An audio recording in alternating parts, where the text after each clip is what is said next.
Kita memulai acara terakhir kita ya di tahun ini.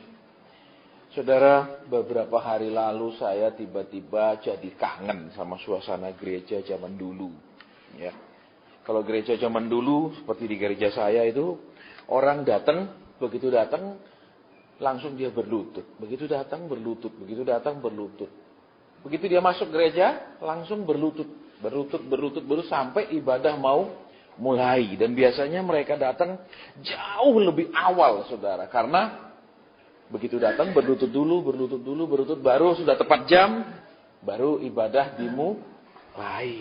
Ya, beberapa hari lalu saya tiba-tiba kangen suasana itu, saudara. Ya, ternyata mereka mengerti, saudara, bahwa untuk bertemu dengan Tuhan, untuk bisa konsentrasi, untuk bisa fokus benar-benar untuk beribadah itu butuh waktu.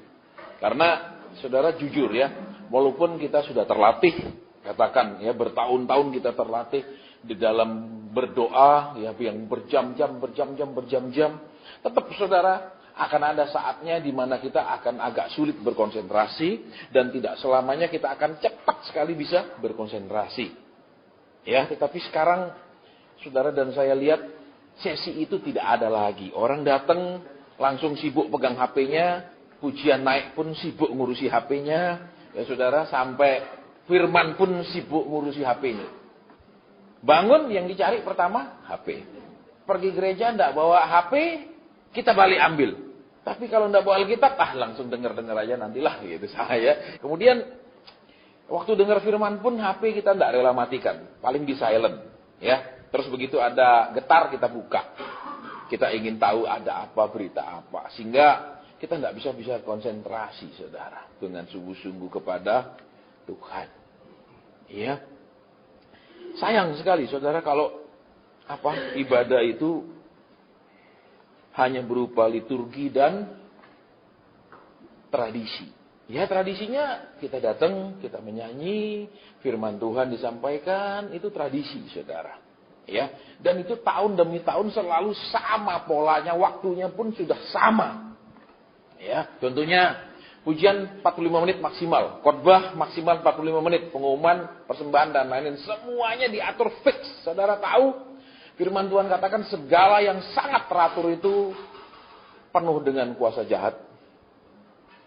Segala yang sangat teratur itu penuh dengan roh jahat. Saya bisa buktikan ayatnya, saudara. Ya, ketika rumah yang sudah ditinggali oleh kuasa jahat itu sudah ditinggalkan, ya, rumah itu menjadi bersih, rapi, teratur, saudara. Tetapi kemudian setan yang lebih banyak lagi datang. Kenapa? Karena memang tidak salah, karena orang banyak, ya, memang ibadah harus ada aturannya. Tapi aturannya jangan terlalu ruwet, terlalu mengikat, terlalu detail, sehingga tidak memberikan ruang buat Roh Kudus. Ya. Seperti saya cerita kemarin, ya, minggu kemarin saya pergi hamba Tuhan yang saya hormati, hamba Tuhan senior, umurnya hampir 80, bulan Mei depan dia berulang tahun. Ya, kita berencana akan memberikan dia hadiah ulang tahun, saudara, yaitu merenovasikan gerejanya, kemudian menguruk belakangnya, kemudian membangunkan di belakangnya minimal 2 kamar untuk tamu, saudara.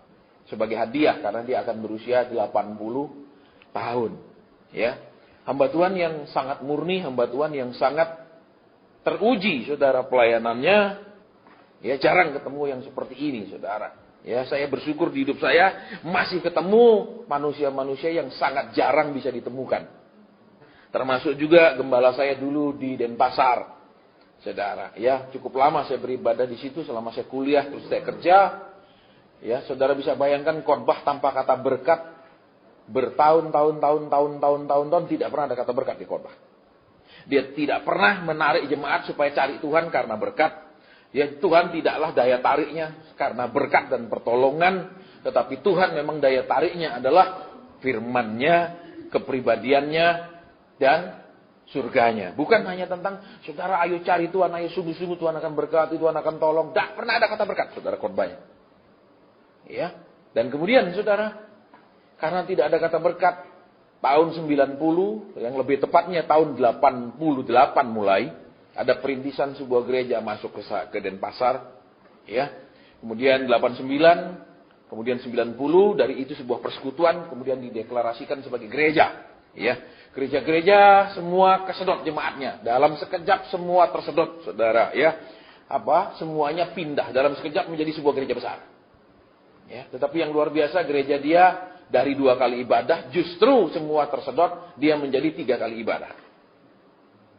Jarang sekali ada, saudara. Karena biasanya kan, kalau ibadahnya dikemas menarik, pujiannya dikemas menarik, ya, terus WL-nya pinter, sound systemnya yang luar biasa mahal, ya, karena ada standar sound system.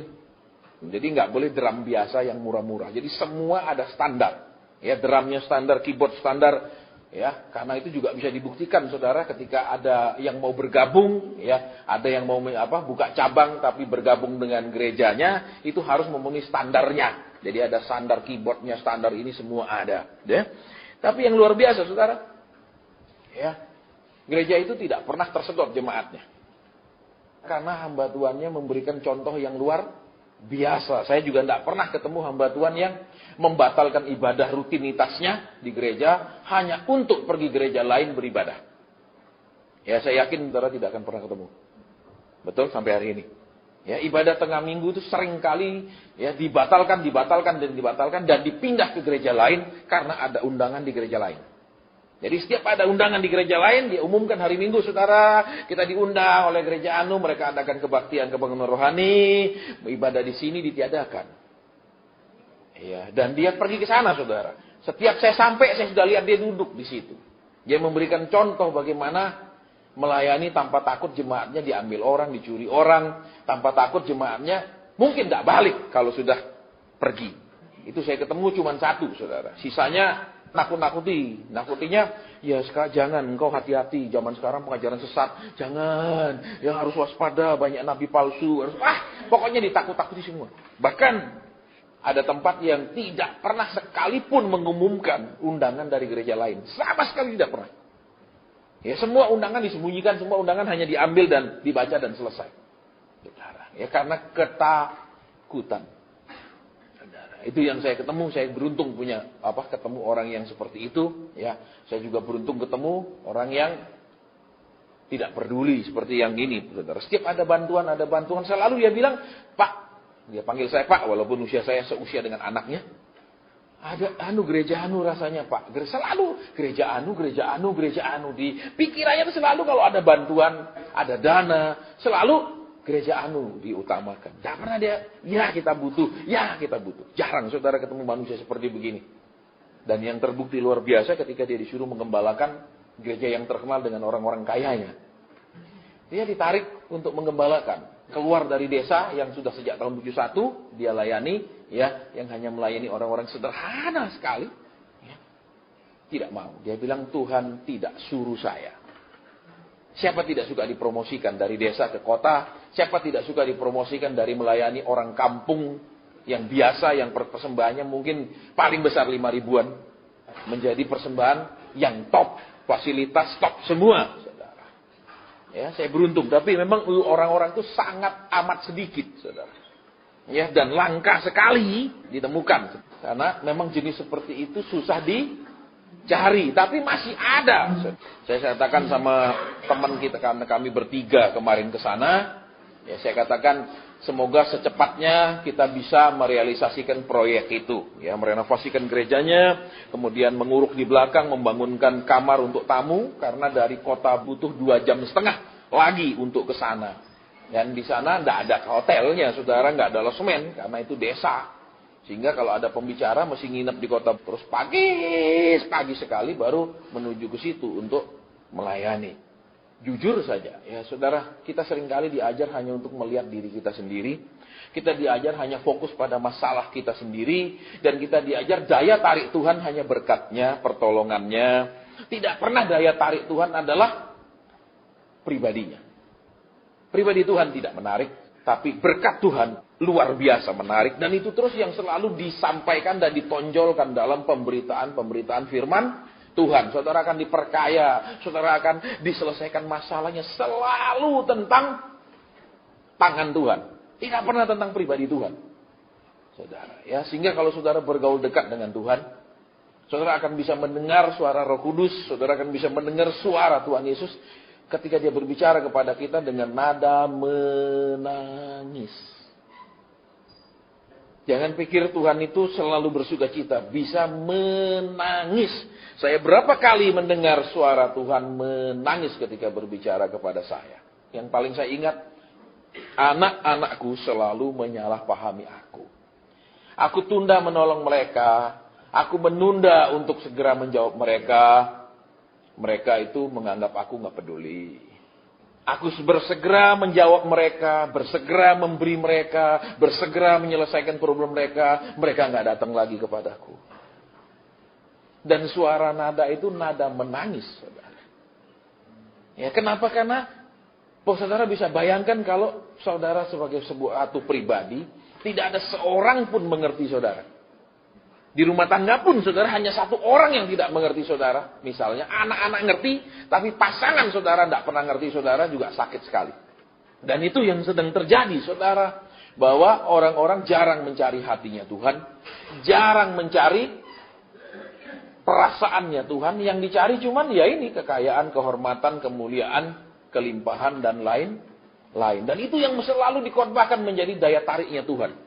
Sehingga Injil itu hanya Injil, ibadah kekristenan itu hanya akan menarik orang-orang susah satu, orang-orang stres, orang-orang terlibat masalah, pergumulan, dan orang tamak. Maksudnya saudara orang tamak, mereka sudah kaya tapi ingin diperkaya lagi. Mereka sudah punya tapi ingin lebih banyak lagi. Itu orang-orang tamak. Yang kedua orang-orang susah, stres, penuh pergumulan. Karena dari pujian pun sudah dibilang, saudara, percaya Tuhan akan tolong, percaya Tuhan akan jawab. Saudara, kita percaya Tuhan hadir di sini. Ya, kalau kita belajar tentang pujian, saudara, kita mesti mengerti. Seorang yang memimpin orang memuji, haruslah orang itu lebih dulu masuk hadirat Tuhan. Bukan hanya pintar memimpin orang memuji, bukan hanya yang ketika dia nyanyi, saudara, dengan musik sama nadanya, nggak balapan, nggak lebih lambat. Saudara, tapi orang itu harus sudah mengalami Tuhan. Kalau saudara peka, begitu dia muji, dia lompat-lompat. Kalau orang peka bisa tahu, orang ini tong kosong. Dia pintar memimpin, dia bisa lompat-lompat, dia bisa menciptakan suasana, membuat orang histeris, seperti seorang DJ. Ya, tetapi dia sendiri tidak pernah berpengalaman sama Tuhan. Ketika dia mengatakan pun, saudara percaya Tuhan akan tolong. Dia sendiri hanya itu kata-kata, maaf kata, hanya di mulut. Dia sendiri belum tentu pernah benar-benar ya, makanya kalau saudara suka baca, ya, kita tahu, ya salah satu buku yang ditulis oleh seorang hamba Tuhan Amerika katakan, kekristenan itu hanya mewarisi tradisi. Ya, tolong ini mungkin dikecilkan saja, banyak yang kondisi tidak fit. Ya, dikecilkan saja, tidak masalah, tidak usah terlalu dingin. Saudara, jadi coba kita lihat sekarang, ya. Kita saat-saat ini sedang menggenapi apa yang ditulis oleh firman Tuhan bahwa tidak seorang pun mencari Tuhan. Tidak seorang pun mencari Tuhan. Kelihatannya semua kita mencari Tuhan, beribadah kepada Tuhan. Hari Minggu nyari Tuhan, ibadah tengah minggu nyari Tuhan. Sebenarnya kita sedang tidak mencari Tuhan. Yang sedang kita cari adalah apa yang kita inginkan yang ada di dalam tangan Tuhan. Apa yang kita inginkan yang ada di dalam harta kekayaan Tuhan. Pribadinya tidak pernah ada yang peduli, kehendaknya tidak pernah ada yang perhatikan. Saudara, terus perasaannya terlebih-lebih nggak ada yang mau tahu. Ya, perasaannya tidak ada yang mau tahu. Yang selalu kita adalah mengadukan perasaan kita, menceritakan perasaan kita, curhat perasaan kita sama Tuhan. Perasaan Tuhan terus siapa yang mengurus?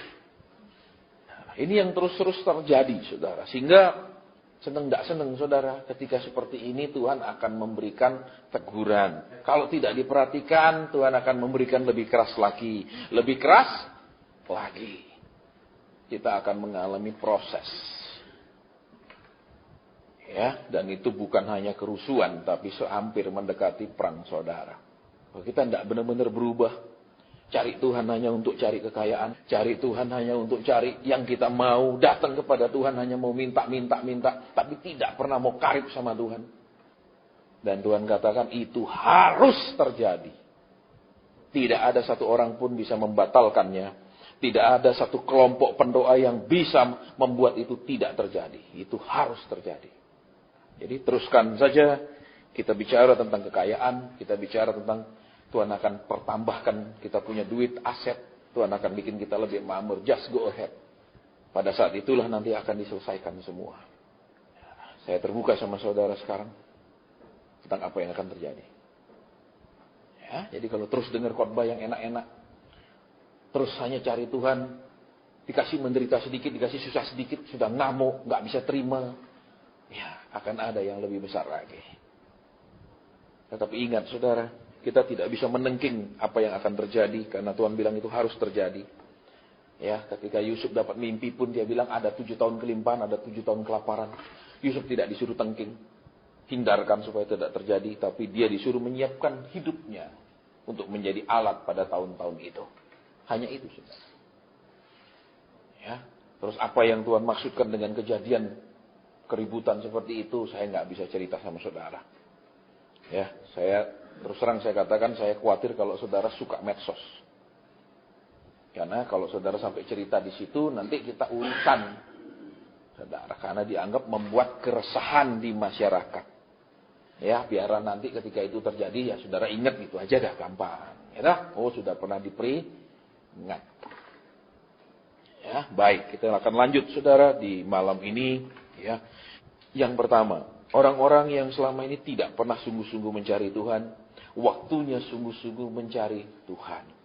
Yang pertama. Yang kedua, orang-orang yang saat ini sudah mencari Tuhan, tapi sepertinya sampai hari ini belum menemukan jawaban Tuhan, mulai memeriksa diri dan memurnikan pencariannya akan Tuhan.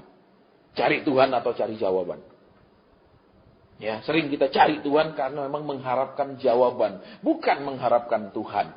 Ya, sering kita datang kepada Tuhan bukan dengan hati yang siap untuk ditaburi dengan firman apa saja, teguran, nasihat, ya, perintah.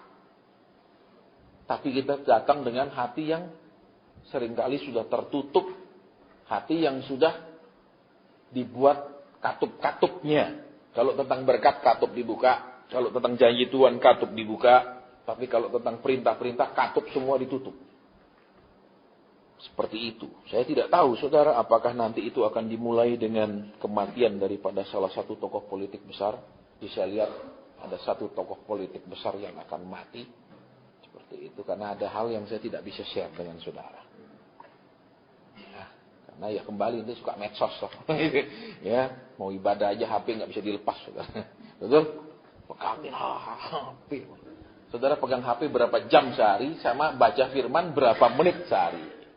Iya, kadang-kadang kan HP melulu, saudara.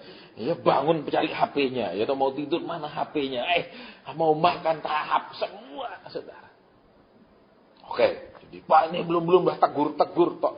Saudara ya, kasihlah semangat menghadapi tahun depan. Betul, janji apa nubuatkan lah yang enak-enak. Saudara. Ya, saya nggak tahu, saudara.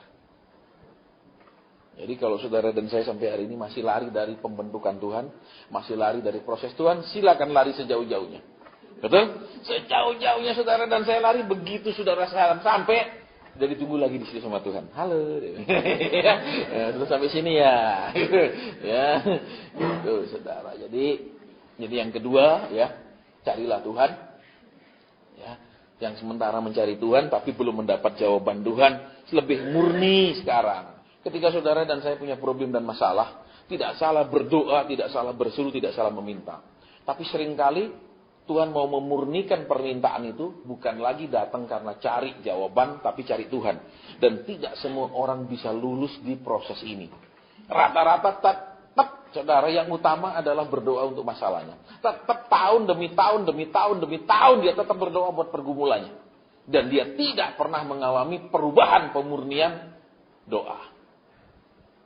Padahal saudara dan saya harus mengerti kalau saudara dan saya ada permasalahan, pergumulan. Itu awal saudara terpaksa harus cari Tuhan. Awal kita sungguh-sungguh kepada Tuhan. Ya, terus apa? Tuhan tidak segera jawab, tidak segera tolong bertahun-tahun. Kalau kita terus berdoa, saudara.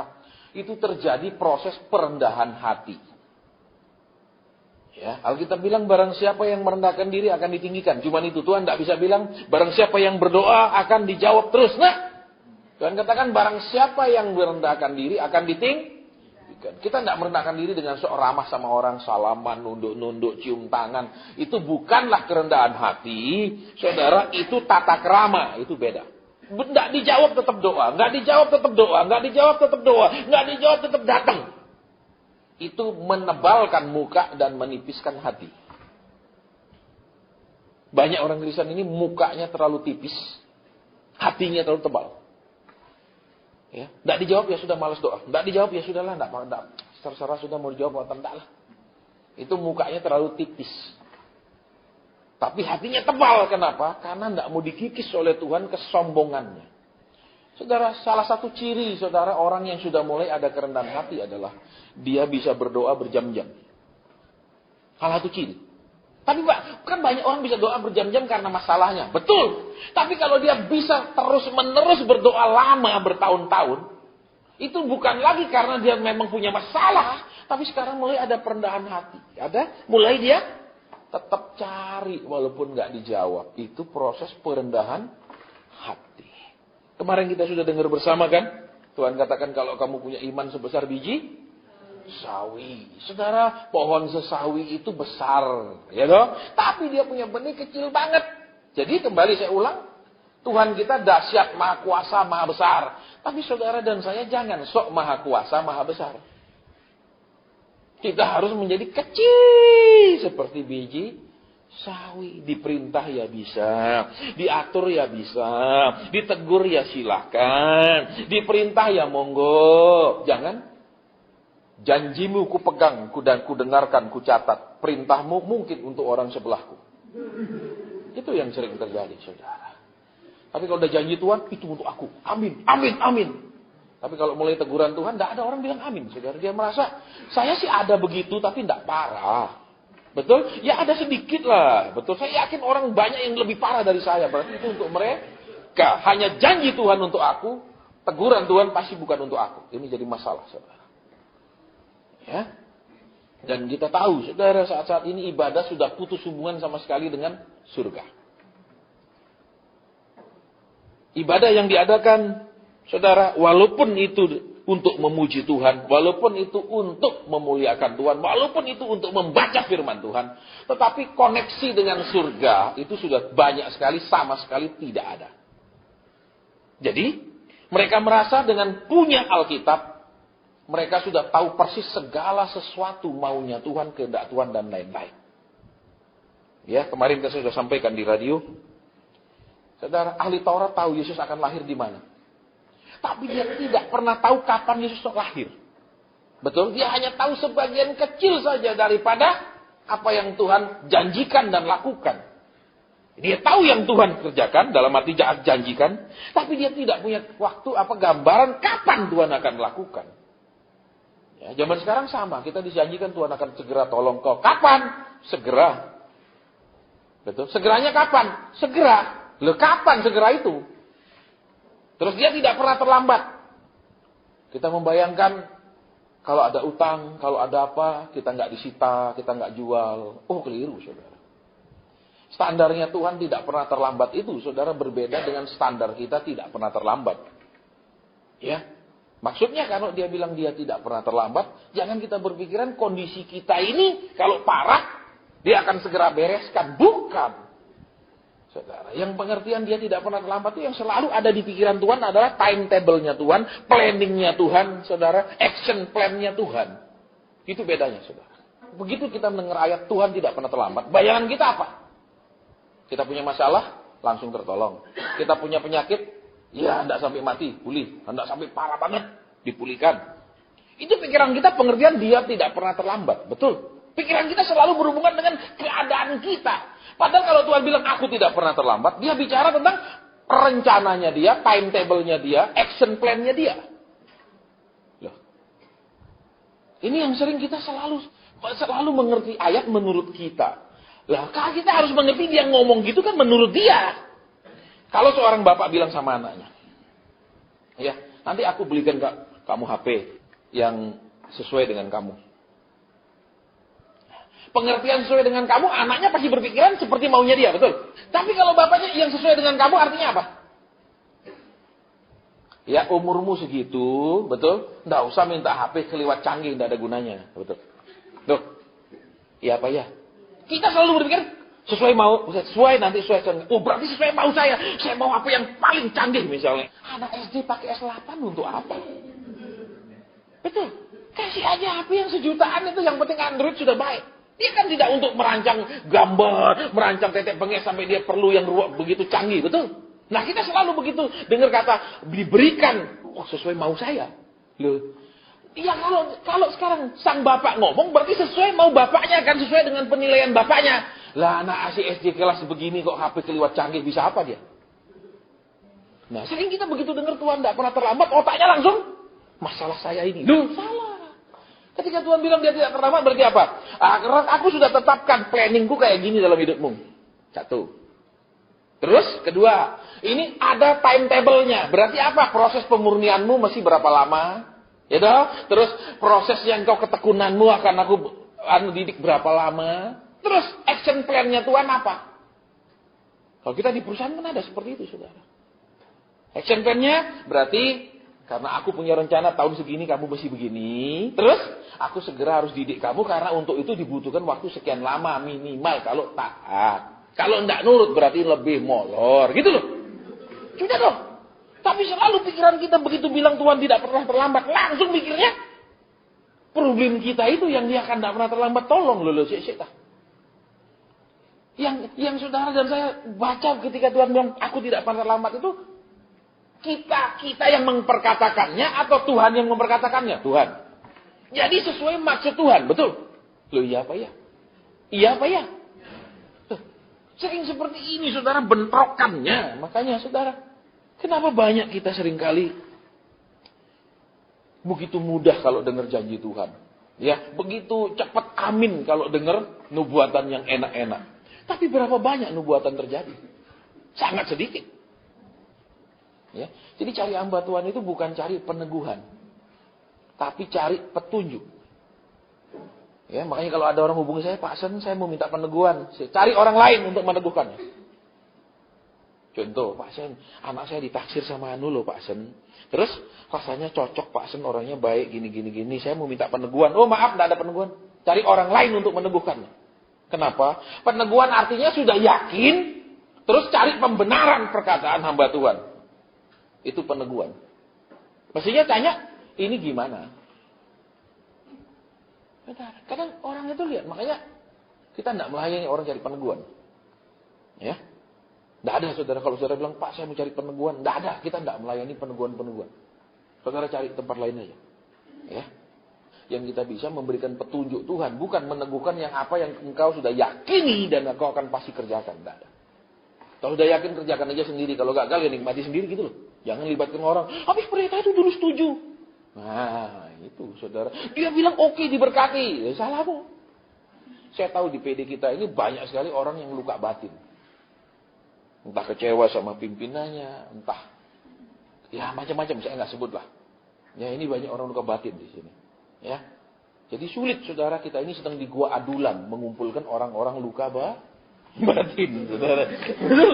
Loh, di gua Adulam tuh enggak ada orang benar loh ngumpul, betul. Komandannya pun orang enggak benar, betul. Loh, komandannya itu siapa? Orang yang diuber-uber mau dibunuh sama mertuanya sendiri, betul? Loh, ya apa enggak? Loh, saya juga gitu, mau dibunuh dulu sama mertua saya. Dia bilang, pokoknya kalau kamu tetap mau menikah, kamu undang kami, tak bunuh katanya. Kayak nasibnya Daud. Makanya kalau saya bilang saat ini saya sedang berkumpul sama orang-orang di Gua Adulam, memang saya Daudnya, saudara. Ya, karena memang benar mertua saya mau bunuh saya. Ya, nah enak di gereja, saudara. Saudara tidak didoain, saudara tidak dikonselingin, saudara terdatang. Kalau di PD kita tidak doain saudara, sudah malas datang. Ngaku, lebih susah, saudara, betul? Nggak tahu, mungkin kita ganti nama ya. Persekutuan Doa Adulam. Ya, lagi di Adulam semua, betul? Lagi stres semua, kelompok stres semua, saudara. Yang bergabung sama Daud tuh enggak ada orang happy, itu semua orang stres. Ada dikejar utang, ada yang lagi direndahkan luar biasa itu hidupnya. Wah, pokoknya orang-orang luka batin semua lagi ngumpul, saudara. Ya, tapi itulah kerjaannya Daud sebelum dia memimpin bangsa, dia dikasih ketemu dulu 300 manusia model begitu, saudara. Ya, 300 orang itu yakin, saudara, bebannya bisa melebihi 3 juta orang. Betul, karena satu orang itu begitu banyak masalahnya, sehingga satu orang mewakili bisa 10-20 orang punya problem orang normal. Betul, saudara? Jadi coba saling lihat dulu.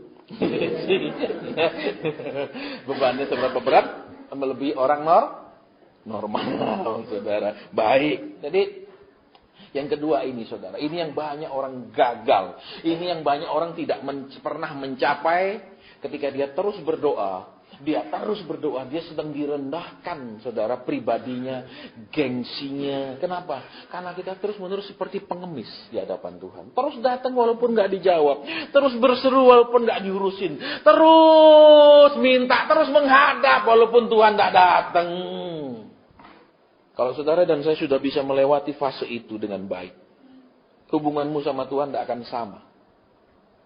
Kedua, sikapmu sama Tuhan nggak akan lagi sembarangan. Cari cuma waktu butuh. Doa waktu kepepet. Kita akan punya kerendahan hati, terus-menerus hidup meminta bimbingan tuntunan Tuhan. Ya, kalau lagu Pantekosta lama kan ada itu. Peganglah tanganku roh kudus, itu dah lagu lama itu. Itu tidak bisa lupa kalau lagu lama. Kalau lagu baru tidak pakai OHP langsung hilang. Ya, terlalu lagu baru-baru terlalu teoritis, terlalu utopis sehingga tidak ada faktanya, sehingga tidak bisa masuk. Kalau tidak OHP hidup kita tidak ingat. Tapi kalau lagu lama sampai sekarang masih ingat, saudara, karena itu fakta kehidupan. Hamba Tuhan zaman dulu ngarangnya bukan untuk membuat album. Ngarangnya memang dari hidupnya dia nyanyikan. Dari pengalaman pribadinya dia nyanyikan. Bukan untuk jualan kaset. Kalau zaman sekarang lagu dibikin untuk jualan kaset. Jualan CD. Wah, jadi lagu dibikin indah. Supaya enak didengar telinga. Saudara coba dengar lagu-lagu ini. Kalau saudara dan saya sudah lebih rohani lagi, saudara tidak akan nyanyikan lagu-lagu yang sekarang dinyanyikan. Selalu bicara tentang perbuatan tangan Tuhan. Selalu bicara tentang pertolongan, selalu bicara tentang berkat. Lagu-lagu isinya cuma itu. Tidak pernah bicara tentang cuma engkau memang luar biasa, engkau memang luhur, engkau memang agung. Nyanyi cuma gitu. Tidak ada yang selalu hubungannya dengan pertolongan lah, berkat lah, selalu bolak-balik itu. Ya, makanya saudara lihat, ya, negara-negara maju, gereja semua kosong. Karena kalau kita hanya ngomong ke berkat, selesai mereka dapat berkat, sudah habis. Tujuannya memang itu kok. Saudara dan saudara lihat sekarang, ya, khotbah-khotbah itu tidak pernah mengena kepada orang-orang kaya. Hanya mengena kepada orang-orang miskin. Hanya cocok untuk didengar orang miskin. Engkau yang masih punya pergumulan keuangan, pergumulan rumah, pergumulan kendaraan, pergumulan anak sekolah. Isinya semua cuma tentang itu. Terus orang kaya ditegur apa? Perpuluhan tok paling ditegur. Persembahan belum kasih lebih banyak. Hanya itu saja. Kita tidak punya berita untuk orang kaya. Kita hanya punya berita untuk orang susah. Apakah seperti itu Injil itu? Tidak. Kalau Injil itu berita untuk hanya orang melarat miskin, kerajaan Romawi tidak pernah akan menerima kekristenan. Kaisar Konstantin tidak akan jadi Kristen. Dia kaisar yang tidak kekurangan apa-apa. Tapi ketika mereka bicara tentang keselamatan, ketika mereka bicara tentang penebusan, itu yang dibutuhkan. Yang kedua, doa terus bertahun-tahun seperti engkau menghadapi tembok. Sebenarnya engkau dan saya sedang bukan menghadapi tembok. Engkau dan saya sedang menghadapi keangkuhanmu dan keangkuhan saya. Kesombonganmu dan kesombongan saya yang harus dihancurkan. Terus apa lagi? Engkau dan saya sedang diputar balikkan prioritas hidupnya sama Tuhan. Dulu ngejar kesenangan sendiri. Dulu mengejar semua yang kita mau. Sekarang mulai mengejar kesenangannya Tuhan. Jangan berpikir kalau kita kejar kesenangannya Tuhan, materi kita tidak dapat. Jangan berpikir kalau kita hanya dengarkan yang Tuhan mau dengar, bukan janji-janji berkat, kita akan kekurangan berkat. Kan seringkali kita diajar semboyan, betul? Carilah si pemberi, jangan pemberiannya, betul? Udah hafal dong, amin? Kita ada semboyan gitu, tapi pada prakteknya tetap cari pemberiannya. Ini yang jadi masalah. Kita belum pernah bisa memecahkan telur manusia lama kita. Ingat, ya, Kelahiran baru bukan ditandai saudara dibaptis, percik, air, selam, ataupun dibaptis Roh Kudus. Dibaptis Roh Kudus itu adalah baptisan Roh Kudus. Titik. Tapi lahir baru ketika saudara dan saya memecahkan telur. Yaitu apa? Manusia lamanya dirobek supaya keluar manusia barunya. Caranya mengeluarkan manusia baru gimana? Ngalami kematian manusia lama. Nggak bisa manusia lama sama manusia barunya hidup barengan. Caranya ya seperti itu. Tuhan kan sudah bilang, aku punya action plan. Rencana kerjaku itu, ya jelas, masukkan dia di padang gurun. Masukkan padang gurun, terus gimana? Di padang gurun di training sama Tuhan, nggak dijawab, dibiarin. Terus apa? Digencet habis-habisan. Nah itu prosesnya, itu pelajarannya. Terus waktu digencet, Tuhan. Nggak ngerti berarti pelajarannya. Terus datang, ku datang Tuhan. Amin. Saudara terus datang tapi tujuannya minta terus gimana? Supaya dirubah dari datang mencari Tuhan minta pertolongan, sekarang benar-benar murni mencari Tuhan. Itu banyak orang tidak pernah lulus. Seringkali ketekunan doa itu selalu mengambil dari janda. Janda itu betul yang ketemu hakim. Selalu pakai perumpamaan janda dan hakim. Padahal saudara ketekunan doa kalau saudara lihat Tuhan Yesus yang luar biasa. Malam dia mau diserahkan, dia berdoa 3 kali. Melebihi kebiasaannya berdoa. Dan yang aneh kalau saudara dan saya perhatikan ketika dia berdoa adalah, Alkitab katakan semalam-malaman dia berdoa. Semalam-malaman dia Tapi malam itu saudara doanya terputus-putus sesinya. Betul? Terputus sesinya. Kenapa doa sekali? Balik lagi. Terputus. Kalau biasanya dia berdoa semalaman. Malaman jadi panjang. Doanya berjam-jam. Nah, yang kali dia mau diserahkan, tidak. Doanya pendek-pendek. 3 kali dia berdoa, betul? Bukan sekali panjang. 3 kali. Lihat, saudara. Ya. Dia berdoa terus dia katakan, kalau bisa, lalukan. Berhenti dia doa. Lihat muridnya, kamu tidak mau berdoa juga. Itu. Balik lagi dia. Doa lagi. Engkau dan saya kadang ketika mengalami yang berat-berat, bisa doanya juga malas 5 menit sudah rasanya lama, 10 menit lama. Ya sudah selesai terus tidur sampai pagi. Tidak kemudian apa? Aku doa amin, tapi aku mau doa lagi lah, rasanya kok belum lega. Aku mau doa lagi Jarang dong. Tuhan memberikan contoh saudara. Ketika dia berdoa selesai. Dia doa lagi. Ada saatnya kita seperti udah nggak tahu lah mau ngomong apa sama Tuhan. Sudah nggak tahu lah rasanya mau bicara apa lagi sih. Terus rasanya sudah jenuh aku doa nggak ada jawaban. Terus sudah berhenti berdoa. Dia berdoa lagi. Nah ini yang sering kita hilang dan nggak diajar. Saya sering diajar Tuhan ketika saya sudah berdoa. Tuhan, saya mau istirahat. Begitu saya baring lagi. Kok hati saya masih belum enak ya? Kita bangun lagi, lanjut lagi berdoa. Tuhan Yesus coba lihat. Ada saatnya dia bisa berdoa semalaman. Tapi ada saatnya dia berdoa singkat. Tetapi dia terus kembali berdoa. Dia lagi berdoa. Berapa banyak kita mengambil contoh ini? Banyak? Ya sudah tidur aja. Sudah. Tak pikir tambah mumet malah tak doakan malah aku tambah stres. Sudah tak pikir-pikir lah. Terserah sudah. Nah ini banyakan begitu ya apa tidak? Selalu kita diajar doa janda itu terus. Saudara, memang janda semua di sini. Duda semua. Karena itu yang paling gampang, betul. Saudara tahu kalau saudara baca berita Ahok kan sakit hati. Dia pendeta yang datang cerita Yusuf aja katanya. Karena mereka tidak mengerti. Selalu Yusuf. Emang gak ada penghiburan lain? Saudara tahu Tuhan sedang membuat dia menjadi satu aki raksasa. Dia sedang seperti aki yang sedang dicas. Belum dia masuk penjara, Tuhan kasih sebuah penglihatan. Terus gimana? Ya sudah, tidak usah banyak tahu. Amin. Amin. Pak lebih enak tahu. Berarti saya keren, saya bisa share. Blenger saya, saudara. Orang yang aktif di medsos, saudara tahu orang yang punya kelainan jiwa. Saya pernah share kan artikelnya, diselidiki di Amerika. Betul, orang-orang yang begitu aktif di medsos itu orang yang punya kelainan jiwa. Betul, terus ada baru-baru kan ada lagi di medsos diprediksi orang yang terikat dengan HP-nya itu. Loh ada loh, ini sudah buka, jangan percaya saya, buka aja di internet, cari sana banyak. Padahal saya puas dengan diri saya sendiri. Saya tidak perlu jual diri saya setiap hari di medsos. Saya tidak perlu cerita sama orang lain apa yang saya kerjakan. Setiap hari semua orang harus tahu, tidak perlu. Saya puas dengan diri saya. Ya, jangan jadi orang yang kurang perhatian, kurang pengakuan dari orang. Amin? Dah, gitu aja. Kita lanjut. Masih panjang ini, baru jam 8. Ya.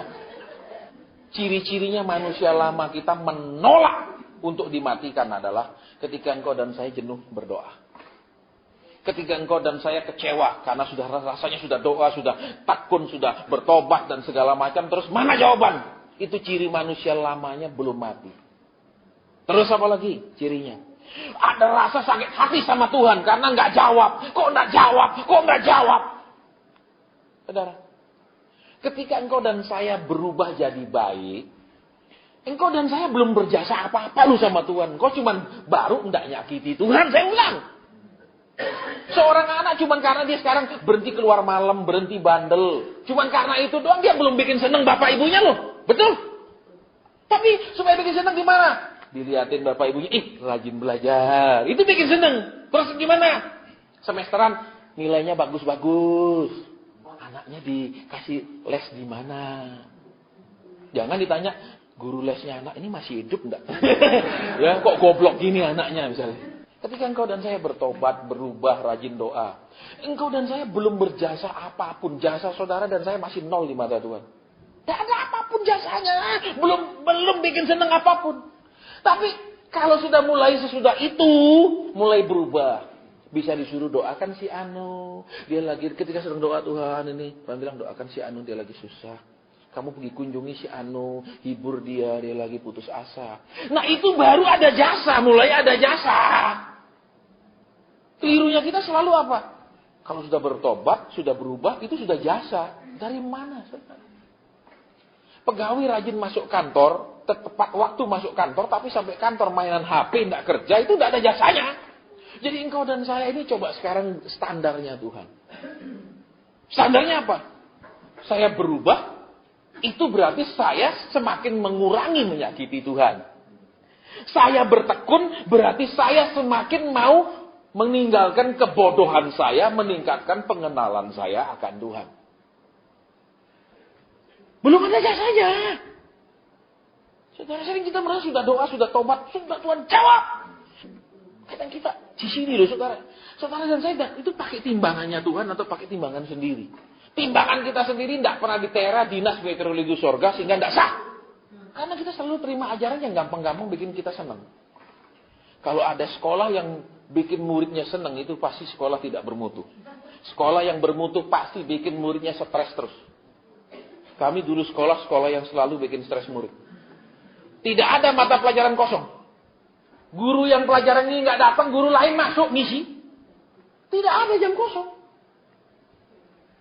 Kan sebentar sudah 5 menit nggak ada guru, kita udah mulai teriak-teriak seneng. Ya, muncul guru lain. Selalu gitu saudara, tidak ada jam kosong. Selalu ada guru lain yang mengisi. Kalaupun guru itu tidak datang, kasih tugas saudara. Itu pasti sekolah bermutu. Tapi kalau muridnya santai-santai, tidak ada ulangan, tidak ada PR, percayalah mutunya tidak ada. Dan tidak ada seorang pun orang tua yang normal mau sekolahkan anaknya di situ. Engkau mau sekolahkan anakmu semahal-mahalnya untuk dapat pendidikan yang baik. Betul? Dan pendidikan yang baik itu selalu berhubungan dengan standar kurikulum yang baik. Dan itu bikin stres. Saya kuliah juga gitu, saudara. Semua textbook bahasa Inggris. Saudara. Sehingga yang bahasa Inggrisnya pas-pasan semua stres berat.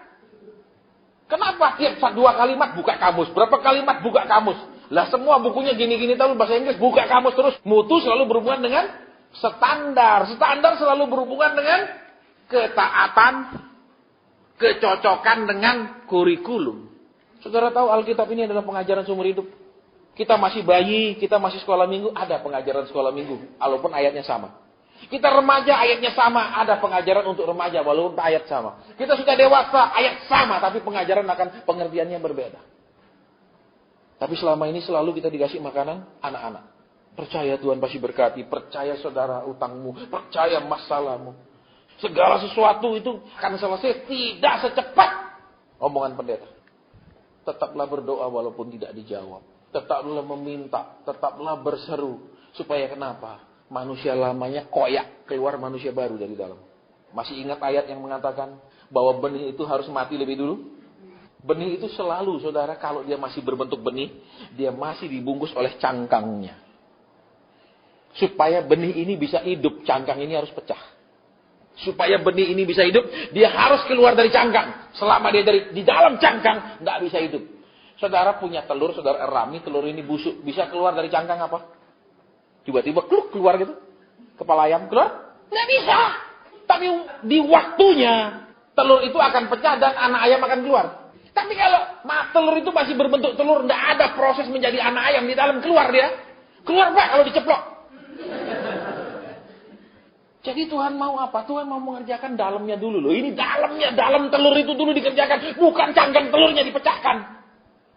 Bagaimana bisa orang punya peternakan ayam kalau setiap ada telur dia pecahkan? Terus nunggu busuk telur itu. Atau cuma dijadikan telur ceplok, betul? Jadi di dalam itu harus ada proses, di dalam itu harus ada Saudara dan saya selalu minta masalah diselesaikan, selalu minta pergumulan dibereskan, selalu minta utang dibayarin. Itu cangkangnya. Sekarang yang paling penting kan di dalamnya prosesnya ini jadi anak ayamnya. Karena otomatis begitu dia jadi anak ayam, dia dewasa, dia sanggup memecahkan cangkang itu sendiri.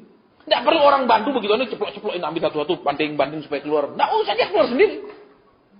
Bukankah selama ini kita hanya sibuk ingin memecahkan cangkang, tapi tidak pernah sudah siap menjadi anak ayam di dalam? Kita ingin dijawab, kita ingin ditolong. Tapi sudah ada proses nggak di dalamnya itu loh? Ada sesuatu yang terjadi sehingga dia akan keluar menjadi anak ayam. Tidak, seringkali hancurkan cangkangnya, hancurkan problemnya, lepaskan, betul, tolak, patahkan. Kalau dia masih berbentuk telur, belum berbentuk anak ayam di dalam, begitu dipecahkan, terus ditaruh, jadi apa? Jadi makanan semut. Nah, makanya saudara, jangan berpikir kenapa masalah saya lama dijawab, kenapa problem saya belum ditolong, kenapa keadaan sudah sama begini berat, belum ada jamahan Tuhan.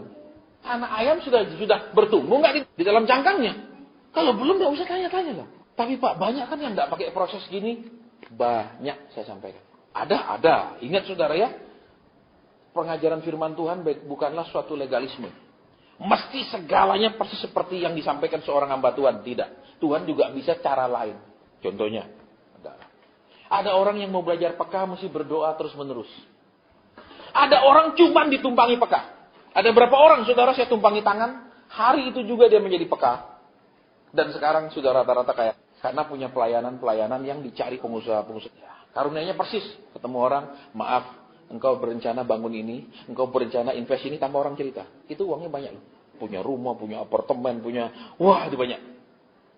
Itu bisa Tuhan lakukan? Yes, bisa.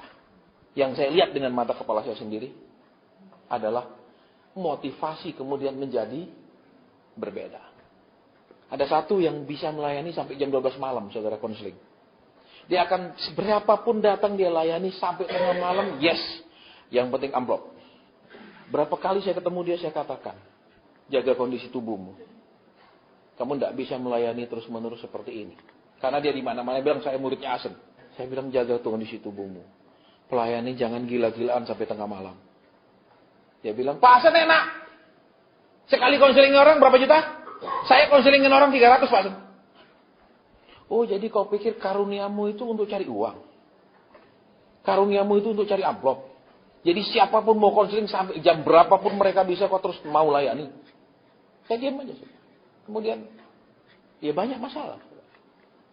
Dia kumpulin uang, tiba-tiba keluarga sakit, berbulan-bulan di rumah sakit. Ngapain kumpulkan uang hanya untuk bayar rumah sakit? Ya. Tadi bisa, telur itu istilahnya belum menjadi anak ayam di dalam, sudah dipecahkan, bisa. Tapi resikonya, sebenarnya dia belum siap menetas. Tuhan kasih dia pilihan itu yang namanya kasih karunia. Tidak melewati proses yang wajar, tapi Tuhan membawa dia melompati proses-proses yang seharusnya. Terus orang itu lulus? Tidak. Karena begitu banyak laporan ke saya. Engkau bisa Tuhan jawab. Sekarang bisa. Tolong sekejap bisa. Tapi jadi telur busuk rata-rata. Saya sampaikan, jangan. Jangan. Walaupun kau mengatakan, kau cerita pengusaha-pengusaha Jakarta, saya adalah muridnya Asem. Saya katakan tidak. Bahkan waktu saya ngisi persekutuan, orang pengusaha-pengusaha Jakarta datang untuk ketemu saya. No. Seperti seorang yang aparat diperlengkapi dengan senjata. Dia bisa memakai senjata itu untuk merampok. Atau dia bisa memakai senjata itu untuk bertugas menangkap perampok. Tuhan bisa punya kasih karunia kepada kita semua. Tidak melewati tahap proses, bisa. Tapi alangkah baiknya kalau saudara dan saya merelakan hati lewat proses. Daud melewati proses yang panjang untuk menjadi raja.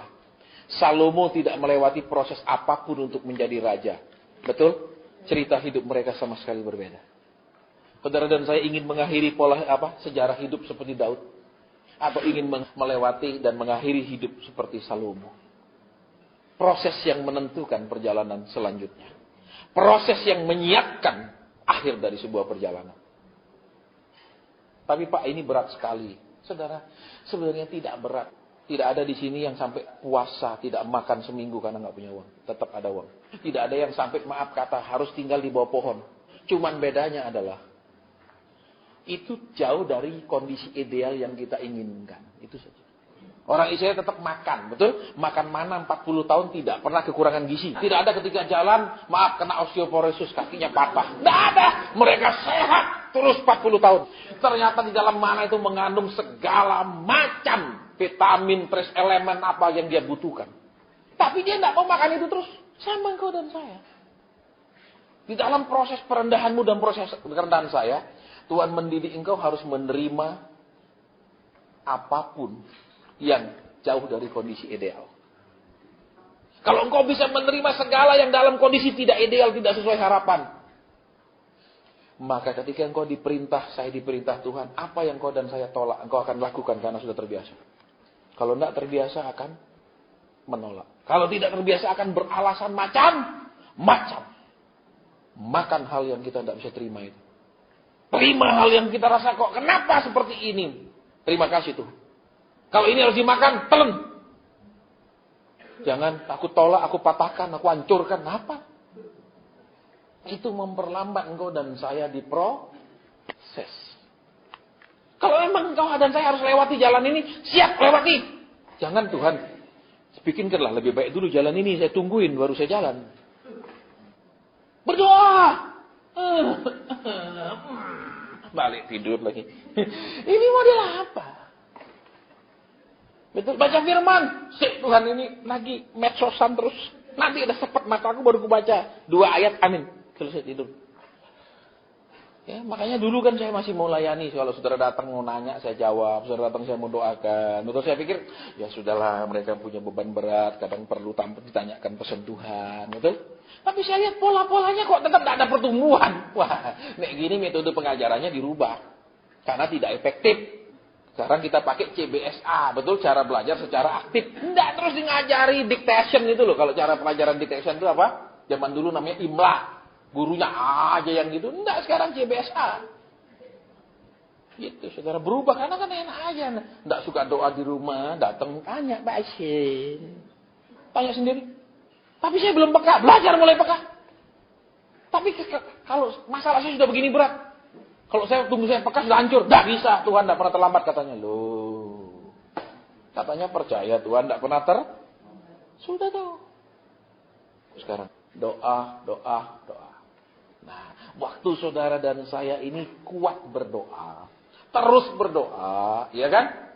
Ini manusia rohaninya mulai tumbuh karena katanya doa adalah napasnya orang baik. Begitu dia ngoek, kalau dia enggak ngoek dipukul supaya ngoek, karena apa? Supaya dia napas. Karena kalau dia lahir dia diam, itu bisa mati, jadi gebuk supaya napas, supaya dia pakai paru-parunya sendiri. Nah, saudara, kita diajak katanya hidup apa? Doa itu napas orang. Berarti kalau tidak suka doa, saudara ini semua sakit asma. Itu mesti bantu oksigen. Kita itu banyak semboyan. Doa napasnya orang Kristen, berapa jam dia sehari berdoa? Kita semua slogan tok isinya. Terus ada lagi dipasang di mana-mana. Save the soul at any cost. Artinya, selamatkanlah jiwa-jiwa berapapun harganya. Ngomong kosong. Dana misi tidak ada. Mau menyelamatkan jiwa-jiwa. Jangankan dana misi. Dana diakoni aja tidak keluar. Loh ini yang dari luar kota. Saya nggak sebut kotanya. Dia tahu di gerejanya pendetanya jemaat minjem uang 500 ribu tok. Gereja nggak kasih. Gopek cing tok. Ini orangnya di sini. Tuh, saudara bisa tanya kalau nggak percaya. Gembalanya pergi operasi plastik ke luar negeri.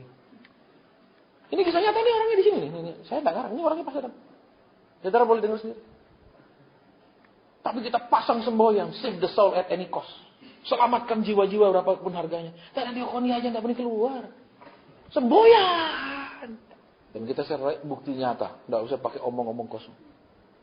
Apa artinya 500 ribu sih? Makan di Tony Romas jam 400 satu porsi. Itu baru di Tony Romas 400 seporsi. Kalau saudara pergi Austria makan di restoran Plakuta namanya. Itu 1 juta seporsi. Masa gue pecing aja bilang nggak ada duit. Coba bayangin operasi plastik berapa uang? Cukup 20 juta. Ini orangnya di sini mumpung jadi saya ngomong. Nanti saudara bilang, Hasan ini kok jelek-jelek, mana bukti itu? Tanya aja sebentar kalau tak percaya. Iya, bless to bless. Itu loh ya. Cerita tak. Makanya, yuk. Doa. Doa itu membuat engkau punya nafas baru, nafas kehidupan di dalam Tuhan. Terus, udah mulai bernapas, dia bisa bertumbuh. Bertumbuh. Nah, waktu dia mulai berdoa, mulai bernapas, Alkitab katakan apa? Pada saat kita bayi, kita harus minum susu. Ketika engkau belum dewasa, susulah yang kuberikan kepadamu, kata Rasul Paulus. Jadi firman, susu. Bukan firman keras. Harus taat, harus nurut. Firman susu apa? Keselamatan, penebusan Tuhan, pengampunan Tuhan. Itu firman susu. Terus, sekarang kalau firman keras, taat, nurut. Itu firman yang keras. Berjalan menurut rencana Tuhan. Itu firman yang keras. Kalau kita bilang, hamba mana yang baik, yang memberikan makanan kepada hamba-hamba tuannya pada waktunya. Jadi makanannya itu harus tepat pada waktunya. Usia berapa bulan minum susu, betul? Sudah berapa bulan lagi dikasih kerokan pisang, betul? Kan terus semakin lama semakin berubah makanannya, ya apa enggak? Nah selama ini saudara dan saya dikasih minum apa? Selama ini susu melulu. Percaya Tuhan akan tolong, percaya Tuhan akan berkati. Saudara dan saya dianggap anak bayi terus, bayi raksasa, amin. Tidak pernah dikasih firman keras. Makanya saya kalau pendeta khotbah percaya saya tinggalkan. Bahkan pernah saya tantang, saudara. Saudara tidak tahu, saudara. Berapa waktu lalu kan saya ada tantang banyak orang. Saya bilang gini, ayo yang bilang dia bangkit kita taruhan satu mobil dah. Mobil baru saya bilang, kebetulan saya mau beli double cabin waktu itu, double cabin sekitar 400-an juta. Saya bilang, ya taruhan dah 400 juta. Kalau dia bisa bangkit, ya saya bayar kamu 400 juta. Saya tantang banyak, saudara. Di Semarang saya tantang, di kota-kota lain saya tantang. Mana bisa bangkit? Saya pasti bayar kalau saya kalah. Bisa membangkitkan orang mati. Arwahnya lagi apa? Ketemu Tuhan, kita lagi nego supaya dia bisa balik. Ini kayak nego politik, nego dagang, ya? Hebat banget. Saudara tahu lah ceritanya. Tapi saudara nggak tahu saya tantang orang taruhan. Sekarang, kenapa bosan berdoa? Ingin keluar dari cangkang telur tanpa menjadi anak ayam. Engkau dan saya akan keluar dari cangkang itu otomatis ketika sudah jadi anak ayam yang sempurna. Nggak pakai doa, nggak pakai puasa, nggak pakai urapan segala macam. Benih itu hanya bisa tumbuh ketika cangkangnya pecah. Selama dia masih cangkang tidak pernah pecah, benih itu tidak akan pernah bisa tumbuh. Betul? Dan jangan dibantu untuk memecahkannya, karena akan mati malah hasilnya. Mati, saudara, ketika dibantu. Maksudnya dibantu gini, Pak, tapi kalau minta bantuan doa, maksudnya gini. Kami akan berdoa meminta supaya kita dikuatkan. Tuhan kuatkan dia. Teguhkan hatinya supaya tidak goyah. Kami hanya akan bantu itu. Kami tidak bantu Tuhan. Sudah jawab segera dia. Dia sudah nggak kuat. Tolong segera dia. Tidak akan begitu doanya. Tetap dibantu. Bantunya berbeda dari doa umum. Ya, doa yang umum itu ya itu tolong dia segera. Kasihan. Ya, itu ngebantu yang ngawur, memecahkan cangkang. Bantu apa? Kuatkan dia Tuhan, teguhkan hatinya Tuhan. Itu yang kita akan doakan, bukan suruh saudara dan saya supaya selesai masalahnya. Tuhan membuat ajaib sekali. Seperti contohnya saya ambil, jangan segandum lah, kita kan asing sama gandum padi. Ya. Begitu dia ditaruh di sawah dengan air yang sedikit kan, bukan air yang tinggi dong. Kalau benih itu yang masih biji itu loh, yang masih sama cangkangnya itu, ditabur gitu di air yang tidak tergenang kan. Betul, hanya airnya tipis. Pernah lihat sih nggak di sawah? Kalau enggak nanti orang nanam ke sawah belajar. Ya, terus apa? Begitu dia ditanam begitu, otomatis saudara enggak usah kibarkan bendera suruh dia tumbuh, enggak usah sirami minyak suruh dia tumbuh. Begitu dia di tempat yang memang Tuhan sudah rancang, dia akan otomatis tumbuh jadi padi. Ya apa ya? Perlu didoakan enggak? Enggak perlu. Perlu disirami minyak? Enggak perlu. Perlu kibarkan bendera? Perkatakan tumbuh? Enggak perlu. Betul, dia akan tumbuh sendiri. Jadi begitu saudara dan saya sekarang mengerti, aku digencet, aku sekarang sedang tertekan. Engkau dan saya sedang seperti dikubur di dalam tanah itu, sedang diturunkan ke dalam, waktunya tumbuh. Kita saja tahu mas dari dulu udah masih ngerti. Tapi terus bingung cari jantuan, tolong doa, tolong doa, tolong doa. Apa itu? Pak, kok jalannya begitu sulit, Pak? Loh, kalau sudah terbiasa jalan itu tidak sulit. Benar, kalau saudara suka off-road, seperti saya suka off-road, nggak ada jalan yang sulit. Sudah terbiasa, tapi kalau nggak suka masuk hutan, aduh jalan ini lewat mana? Ya sudah biasa, malah itu yang dicari, saudara. Kalau nggak biasa, kok nggak ada jalan aspal ya? Ayat firman jangan dimengerti menurut kita. Mengertilah yang menurut Tuhan. Saya kan pernah bilang sama saudara berkali-kali. Dalam kondisi saya diproses Tuhan, sekian tahun saya menganggur, sudah sekian tahun saya lepas dari orang tua, makan sendiri, cari kerja sendiri, tiba-tiba harus pulang ke rumah orang tua lagi, terus minta makan lagi sama orang tua. Di situ saya sangat malu, di situ saya sangat hancur harga diri. Kemudian sudah pulang, bertahun-tahun saudara, saya jadi pengangguran. Terus satu titik saya bilang, Tuhan aku tidak kuat. Kenapa? Aku tidak kuat lagi begini jadi pengangguran, tidak ada status, aku malu sama keluargaku, aku malu sama teman-temanku, aku malu pergi reuni, aku semua aku tidak bisa, aku madah, pokoknya hasilnya aku tidak kuat. Karena rasa malu, gengsi, harga diri hancur, komunitas hilang, segala sesuatu aku tidak kuat. Dan saudara tahu Tuhan jawab apa? Kamu bukan tidak kuat, kamu tidak mau. Sampai hari ini tidak mungkin kata-kata itu saya lupakan. Terus saya bilang, ya benar Tuhan, memang tidak mau. Siapa yang mau kayak gini? Ya, siapa yang mau? Ada yang mau? Saya doakan sekarang biar cepat. Siapa sih tidak mau? Betul.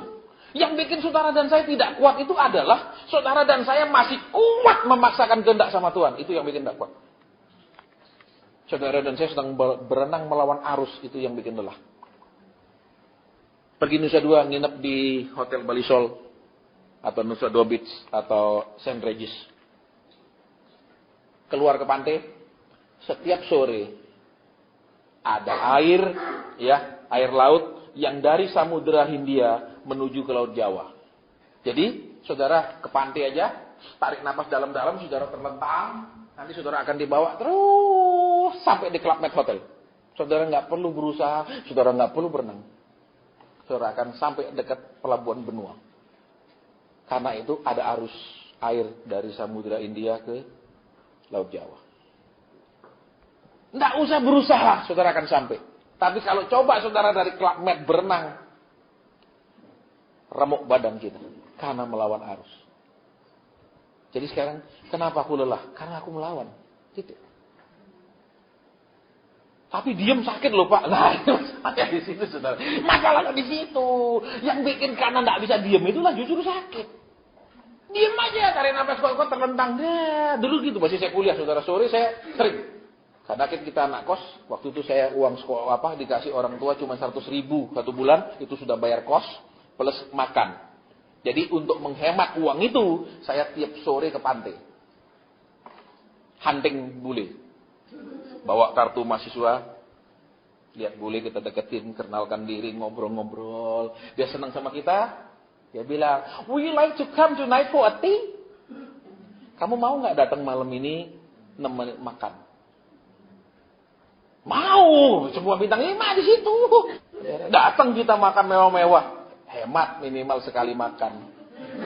Ya saudara, uang saya utuh. Saudara, besok lagi ngobrol-ngobrol, ketemu, cerita, bilangin, I'm the student of this tourism academy, this my cup. Tunjukin cerita-cerita, terus tanyain, this is your first time in Bali? Yeah. Then, what is your planning for tomorrow? Tanyain. Terus dia bilang, nothing. We just stay at the hotel. Would you like to come with me? I'll show you a lot of places. I'll be your tour guide tomorrow. Oke, dia bilang, saya jadi supir. Tempat kos saya ada mobil, tak sewa. Tak cas bulenya, masuk duit banyak, bolos kuliah. Ya, itu kerjaan saya dulu. Terus kalau ke pantai, saudara kadang bulenya cuma ajak ngobrol-ngobrol, gitu. Dia sering datang, dia cuma mau datang liburan, mau santai-santai, nggak mau kemana-mana. Ya sudah, kita itu nungguin ombak arus dari lautan India pergi ke utara. Udah nyebrus, tarik apa gini, di bawah udah jauh, nanti pulang jalan kaki. Lihat, kenapa engkau dan saya lelah? Masih ingin melawan, masih ingin supaya itu cepat, masih ingin supaya itu segera berubah, masih ingin supaya itu segera seperti yang kita mau. Itu bikin lelah. Halo. Kalau engkau dan saya tidak lulus di sini, kapan bisa menyerah kepada Tuhan? Kapan bisa hidup dalam ketaatan kalau terus memaksa Tuhan untuk taat? Ingat, penderitaan mengerjakan hal-hal yang dahsyat kata Alkitab. Ada ayatnya kalau saudara mau saya bukakan. Penderitaan yang sekarang mengerjakan hal-hal yang luar biasa. Ada ayatnya. Bukan khotbah yang mengerjakan hal-hal yang luar biasa. Penderitaan mengerjakan hal-hal yang luar biasa. Terus Alkitab katakan dengan jelas, penderitaan yang kita alami saat ini tidak akan sebanding dengan kemuliaan yang akan dinyatakan. Jelas saya gitu. Bukan hanya tentang nanti Tuhan akan datang kembali, kita menikmati surga, no, di bumi ini. Tapi menderita sih, halo? Jadi sudah. Penderitaan adalah bagian daripada perjalanan orang Kristen. Makanya kapan-kapan kita pergi Roma. Saya tunjukin saudara, tempat orang-orang Kristen itu diadu sama singa. Sampai hari ini itu masih berdiri tegak. Kalau saudara pergi kota Roma, saudara ambil brosur kota itu, saudara akan baca. Ada kaisar yang mengadakan pesta malam, kemudian dia menangkap 200 sekian orang-orang Kristen di tempat pesta itu dia kasih tiang-tiang orang Kristennya dikasih tiang itu. Ketika pesta mau dimulai dia sirami minyak semua orang Kristen itu. Orang Kristen itulah yang menjadi dia punya lampu, dibakar hidup-hidup semua. Kalau zaman sekarang Kristen sugih, yang miskin diperkaya. Yang kaya jadi konglomerat. Gitu. Mutu kita tidak sama saudara dengan Kristenan zaman dulu. Ya, makanya kalau pergi-pergi itu jangan cuma pergi untuk foto-foto. Belajar sejarahnya tiap-tiap tempat. Kalau saudara pergi Paris jangan cuma pergi Champs-Élysées belanja. Itu yang tulisnya Champs-Élysées itu. Bacanya Champs-Élysées. Itu jangan cuma ke sana. Saudara, baca sejarahnya. Peperangan antara dua kelompok Kristen, antara Paris dengan Prancis Selatan. Itu Kristen sama Kristen bunuh-bunuhan terus ceritanya. Belajar sejarahnya. Ya, jangan cuma jam 10 malam di mana Eiffel itu foto. Biasanya kan jam 10 malam kayaknya lampu nyala. Nah, itu memang momen foto yang paling indah. Ya, boleh pergi silakan. Kalau di menara telepon boleh nggak? Boleh. Ya kan banyak menara-menara telepon di foto juga sama menara, saudara. Ya beda fungsi, ya kan? Yuk sekarang makanya, saudara. Ya. Penderitaan itu akan mengerjakan hal-hal yang luar biasa. Penderitaan itu akan membuat saudara dan saya tidak lagi biasa. Dalam arti tidak lagi kebiasaan lama, tidak lagi rohani yang lama, pengertian yang lama, mental yang lama. Ya itu semua akan berubah. Khotbahnya tak urus, mau denger baik, ndak mau denger baik, mau undang lagi besok baik, ndak mau undang lagi baik, ndak ada urusan. Itu bukan karena saya nggak butuh uang terus bersikap seperti itu, bukan. Ada proses yang Tuhan suruh saya alami supaya bergantung 100% sama Tuhan dalam hal berkat. Ada proses panjang. Saudara. Bukan juga karena emosi terus khotbah sakaratnya. Enggak. Ada proses panjang. Ya, Tuhan didik saya prosesnya panjang. Kenapa? Disuruh pergi pedalaman. Terus, saudara. Lah pedalaman, saudara tahu, pendeta kadang apa? Total persembahan plus perpuluhan, persembahan mingguan, plus perpuluhan jemaat 60.000 sebulan net. Dengan 60.000 makan apa di pedalaman? Dengan 2 juta pun makan apa di pedalaman? Saya belajar, saudara. Saya melihat hamba-hamba Tuhan itu. Mereka bertahan di situ. Wih, luar biasa orang-orang ini. Ya, kita belajar dari kelebihannya orang, saudara. Dan kita juga belajar dari kelemahannya orang. Jangan ikuti. Terus, saya pergi pedalaman. Dan selalu, saudara, setiap saya keluar dari pedalaman, Tuhan memberkati saya. Bukan di pedalaman saya diberkati secara materi, tapi saya keluar dari pedalaman, saya diberkati secara materi. Ya kan kita sama saudara? Betul? Masuk pedalaman. Ya, padahal masuk pedalaman itu, saudara, ada gereja yang cuman, maaf, jemaatnya cuman berapa orang, bukan berapa kakak. Hanya berapa orang tok. Saudara tahu gereja itu cuman berapa orang? Waktu itu saya khotbah cuman enggak sampai 10 orang. Itulah gereja. Dia bisa kasih apa? Enggak bisa. Saudara, ketika saya datang dia bilang, Pak, puji Tuhan. Ya, 3 hari yang lalu kita jemaat pergi cari babi, Pak. Pergi cari celeng. Nggak dapet, Pak. Terus, tadi pagi-pagi, Pak, celeng masuk ke sini. Lewat sini, Pak, celengnya. Terus, ya, kita dapet, Pak. Itu lagi di belakang. Saya masuk ke belakang. Celeng lagi digantung, lagi dipotong. Tuhan kirim. Mereka tidak punya harta benda. Mereka tidak punya ayam yang bisa dipotong untuk hamba Tuhan. Mereka harus cari celeng untuk kasih makan hamba Tuhan. Ya, saya dengar kesaksian mereka, 3 hari, Pak, kita cari celeng, nggak dapet. Untuk jamu hamba Tuhan. Tadi pagi-pagi, Pak, celengnya datang. Coba, saudara. Tuhan rupanya kan, diuji kesabaran mereka 3 hari nyari celeng nggak dapet, betul? Pulang udah sarapan, ini kasih hamba Tuhan, ini makan apa? Ini hamba Tuhan kota. Pagi-pagi rupanya malaikat ngusir celeng masuk, saudara. Ya, itu luar biasa Tuhan itu, saudara. Ya, ketika saya ke belakang saya lihat lagi dikuliti. Tahu kalau celeng masih baru dipotong, saudara kan? Itu di kendara kita ibadah, itu ibunya lagi nyiapin celengnya. Itu banyak mujizat, saudara. Jadi di situ kita belajar, kita melayani bukan siapa yang sekarang kita sedang layani di depan kita. Tapi siapa yang kita layani di atas kita, itu yang penting. Udah layani aja. Suruh Tuhan, suruh tegur-tegur, suruh sikat-sikat. Udah bodoh-bodoh, saudara nggak pakai otak. Udah. Tapi ada prosesnya juga. Nggak langsung saudara terima duit. Sikat. Sampai nggak bisa beli sikat gigi. Ini saya nggak karang-karang. Sikat gigiku sudah mengkerok. Ya, Tuhan, ini sikat gigi bukan untuk gigi, untuk gusi. Aku tidak minta uang, Tuhan. Aku minta sikat gigi, odol, sabun. Masa semua yang gini-gini aku mesti minta orang tuaku lagi? Maka Roh Kudus katakan, aku sedang mendidik kamu. Aku tanya kamu melayani siapa? Engkau, Tuhan. Kenapa kau berharap ke manusia? Lah ya memang dari manusia berkat, jujur aja. Tidak pernah malaikat kasih uang, betul? Siapa yang pernah ngalami malaikat turun kasih uang, coba? Tuhan bilang, aku mengajar kamu satu hal. Kau melayani aku, berharap padaku. Kau melayani aku, upahmu daripadaku. Wih, ternyata diajar gitu sampai sikat gigi mekar, saudara. Nggak lupa, jadi benar-benar bekas di sini saya. Oh, begitu ya Tuhan. Supaya meresap, Tuhan harus men-setting suatu keadaan. Supaya benar-benar meresap. Jadi, kalau engkau dan saya sekarang firman baru meresap, terpaksa Tuhan men-setting satu keadaan untuk membuatnya meresap supaya tidak bisa lupa. Makanya saya sering ketemu orang, Pak Hasan, sudah cepat ya saya ditolong, sudah cepat ya.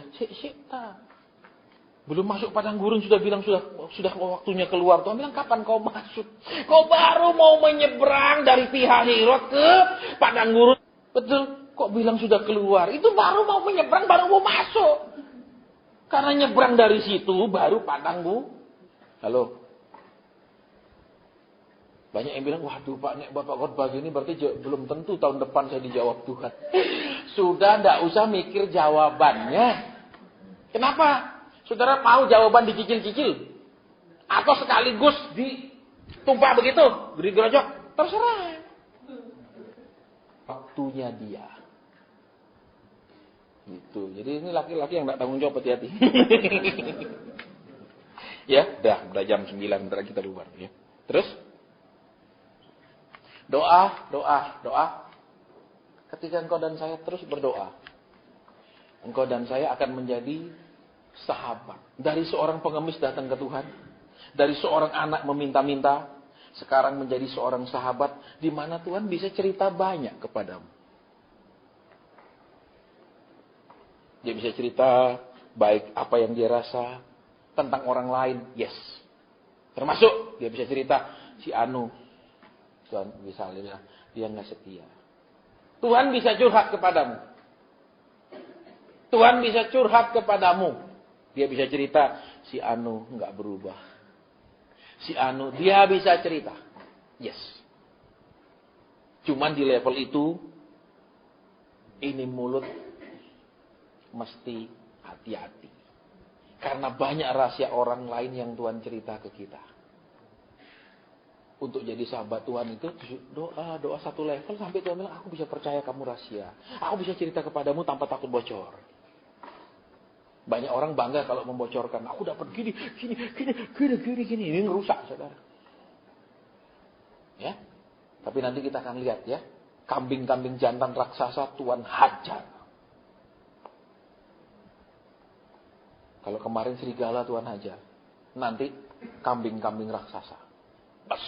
Besar tinggi dengan itu yang akan Tuhan hajar. Kalau serigala kan saudara tahu pemakan dom. Kalau kambing, saudara tahu? Kambing pelawan gembala. Ya toh? Satu. Yang kedua, kambing penyiksa domba. Karena saudara tahu karakter kambing di Alkitab. Kalau dia sudah minum, dia bikin tempat minumnya jadi kacau balau. Dia minum, tempat minumnya dia kacau balaukan supaya macam-macam, supaya kotor dan lain-lain. Itu kambing. Ya, jadi para pengacau pengajaran Tuhan, para pengacau pengajaran yang benar, ya diputar sana, putar sini pengajaran, siap-siap dikebuk. Kita akan lihat siapa saja. Oke, kita mau doa sekarang. Angkat hatimu menyembah. Bukan memuji. Memuji hati, tapi menyembah dari rohmu. Engkau akan mudah menyembah ketika rohmu punya penundukan. Ketika rohmu punya ketaatan, engkau akan sangat mudah menyembah.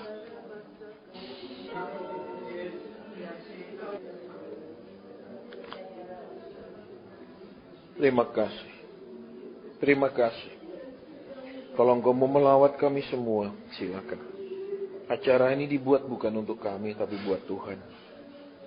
Acara ini dibuat untuk menyenangkan Tuhan. Acara ini dibuat supaya Tuhan bebas beracara, bebas berbicara. Bukan supaya kami terus yang didengarkan. Mau belajar lebih lagi Tuhan sebagai umat yang mendengarkan Tuhannya. Amin. Saudara, kita disuruh berdoa buat orang yang punya tulang pinggul yang bermasalah. Nah, di sini mana orang yang memang punya keluhan bukan di pinggang. Orang perhatikan pinggang di sini, pinggul lebih bawah lagi.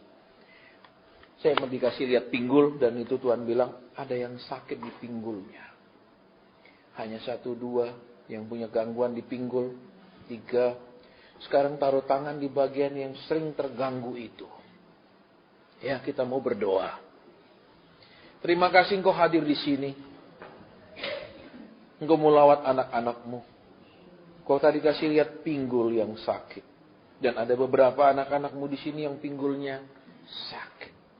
Kami mau berdoa sekarang Tuhan memohonkan kemurahan.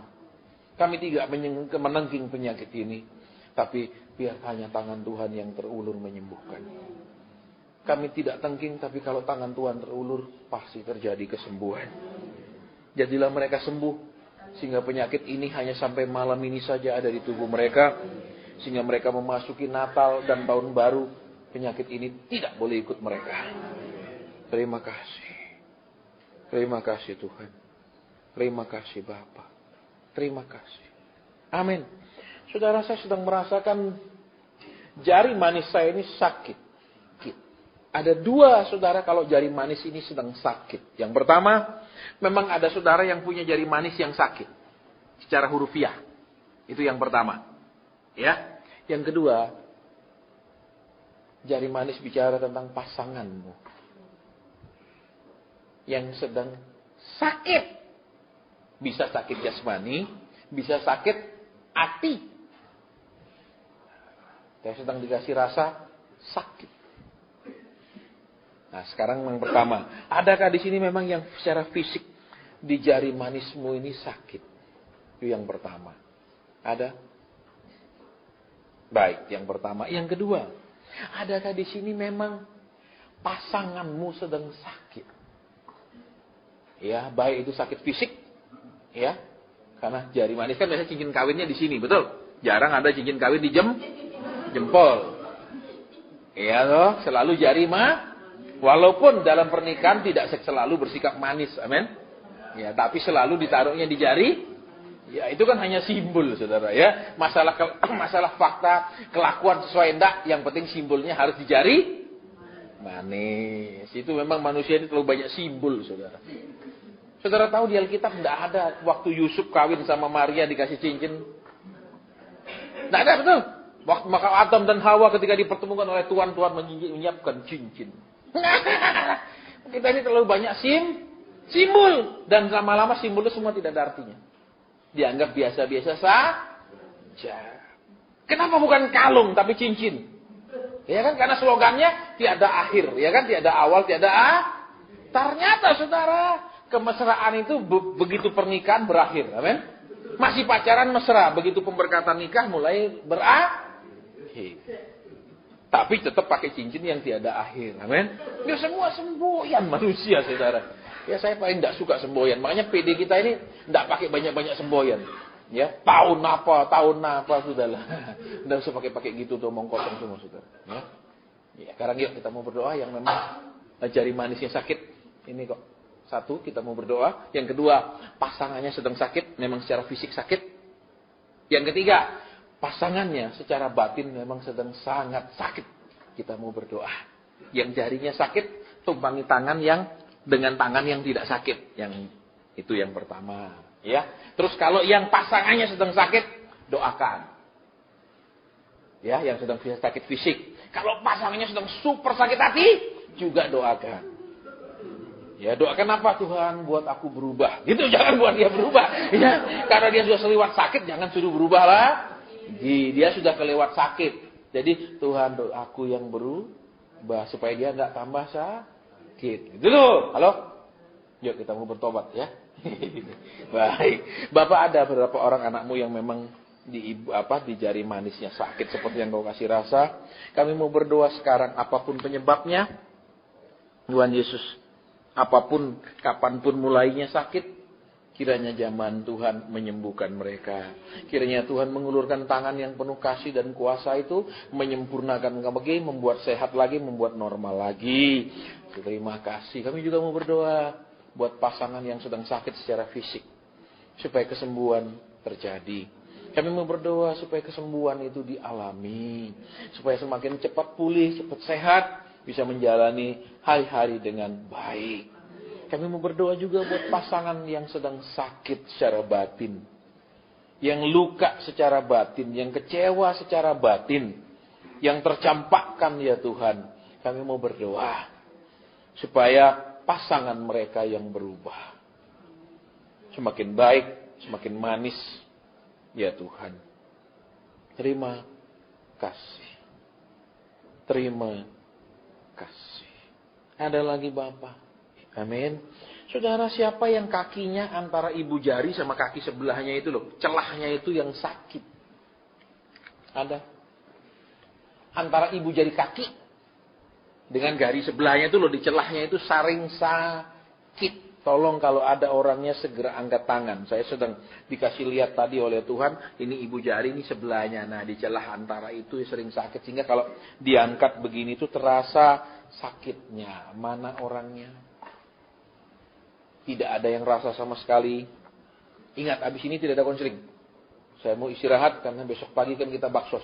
Baik, satu orang saja yang memang punya sakit antara ibu jari kaki dengan jari sebelah. Saya nggak tahu nama jari sebelahnya itu, saudara. Baik, kita mau berdoa. Saya nggak tahu namanya bagian apa. Terlalu lama tamat SMA, jadi banyak lupa. Bapak, kami mau berdoa buat anakmu yang memang ada masalah dekat ibu jari kakinya dengan jari sebelahnya di celahnya itu. Kami mau berdoa supaya itu sembuh. Tuhan, rasa tidak nyaman, ada rasa sakit keluar di situ. Kami mau berdoa malam ini. Kami mohon belas kasihan Tuhan supaya sembuh. Kami mohonkan uluran tangan Tuhan supaya terjadi jamahan. Terima kasih. Biar anakmu ini pulang baik, sehat, sempurna lagi. Tidak lagi ada rasa sakit di situ. Terima kasih.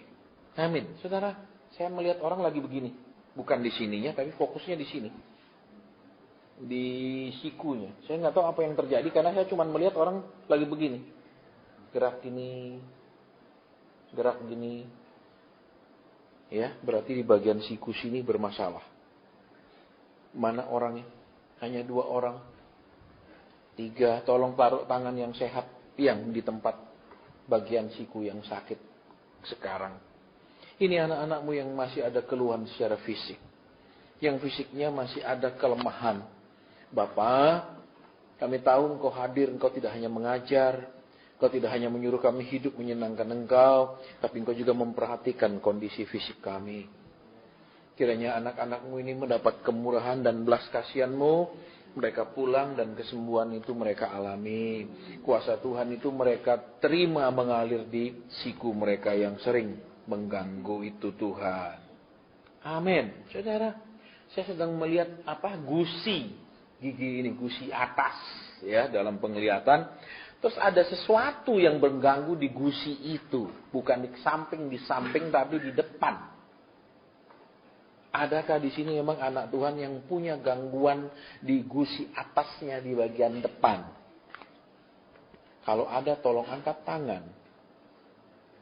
Ya di dalam sini. Ya saya nggak enak nganggung begini kan nggak lucu kelihatannya ya. Saudara. Ya, baik. Ada. Sekarang taruh tangan yang sehat di sini. Jangan dimasukkan gitu ya. Itu mungkin belum cuci tangan, jangan. Jadi gini aja. Sudah, kita mau berdoa. Tuhan, ini ada anak-anakmu yang tadi Engkau kasih lihat. Ada gusi yang bermasalah. Mereka sudah taruh tangan di bagian yang sakit. Engkau perhatikan, Engkau sayang, dan Engkau sembuhkan. Kami tidak menengging-nengging setan. Karena setan sudah kalah. Dan kalau Tuhan yang tumpang tangan, tidak ada satu penyakit yang bisa bertahan. Mereka harus pergi, menjauh, minggat. Terima kasih. Dalam nama-Mu kami berdoa. Biar ini menjadi hadiah Natal ya Tuhan buat banyak di antara kami. Kesembuhan demi kesembuhan, kesehatan yang baik. Terima kasih. Terima kasih Bapa. Terima kasih Roh Kudus. Terima kasih. Terima kasih. Amin. Saudara, saya melihat kepala bagian sini. Ya, saya tanya kenapa saya dikasih lihat jelas bukan rontok. Enggak ada ya. Terus hilang ini enggak di bagian sini. Ya. Tuhan bilang sering sebelah sakit. Sebelah sakit. Jadi sering migrain. Mana orangnya sering sakit sebelah, hanya sebelah. Taruh tangan di tempat itu sekarang. Yang sering migrain. Ya. Bapak, ini anak-anakmu yang sakit. Kami tahu Engkau hadir. Karena Engkau katakan sendiri 2 orang berkumpul Engkau hadir.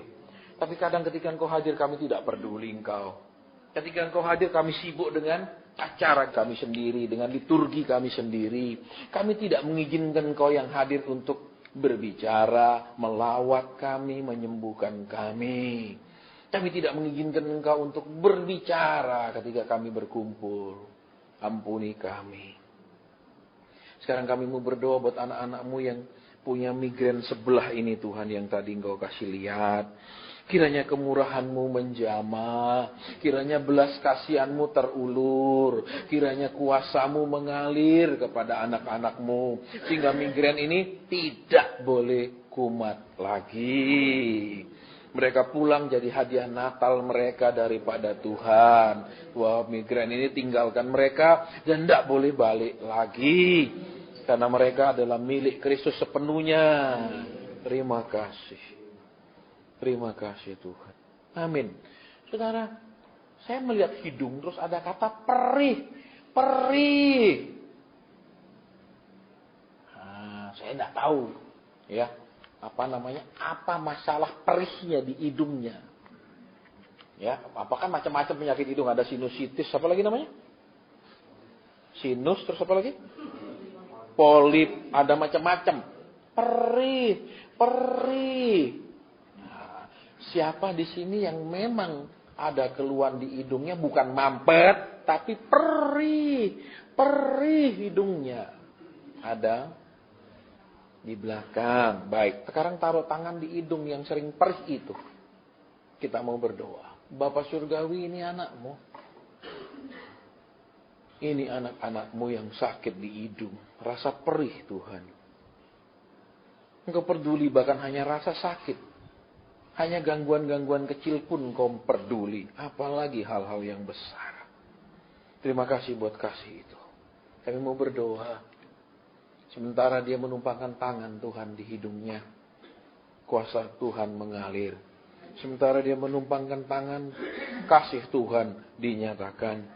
Sementara dia menumpangkan tangan, hadiah Natalnya, kesembuhan itu terjadi. Terima kasih Tuhan. Terima kasih. Terima kasih. Terima kasih Tuhan. Amin. Saudara, saya melihat orang yang tengkuk kirinya ini sering sekali sakit. Hanya tengkuk kiri. Bukan tengkuk kanan. Bukan pindah kiri, pindah kanan.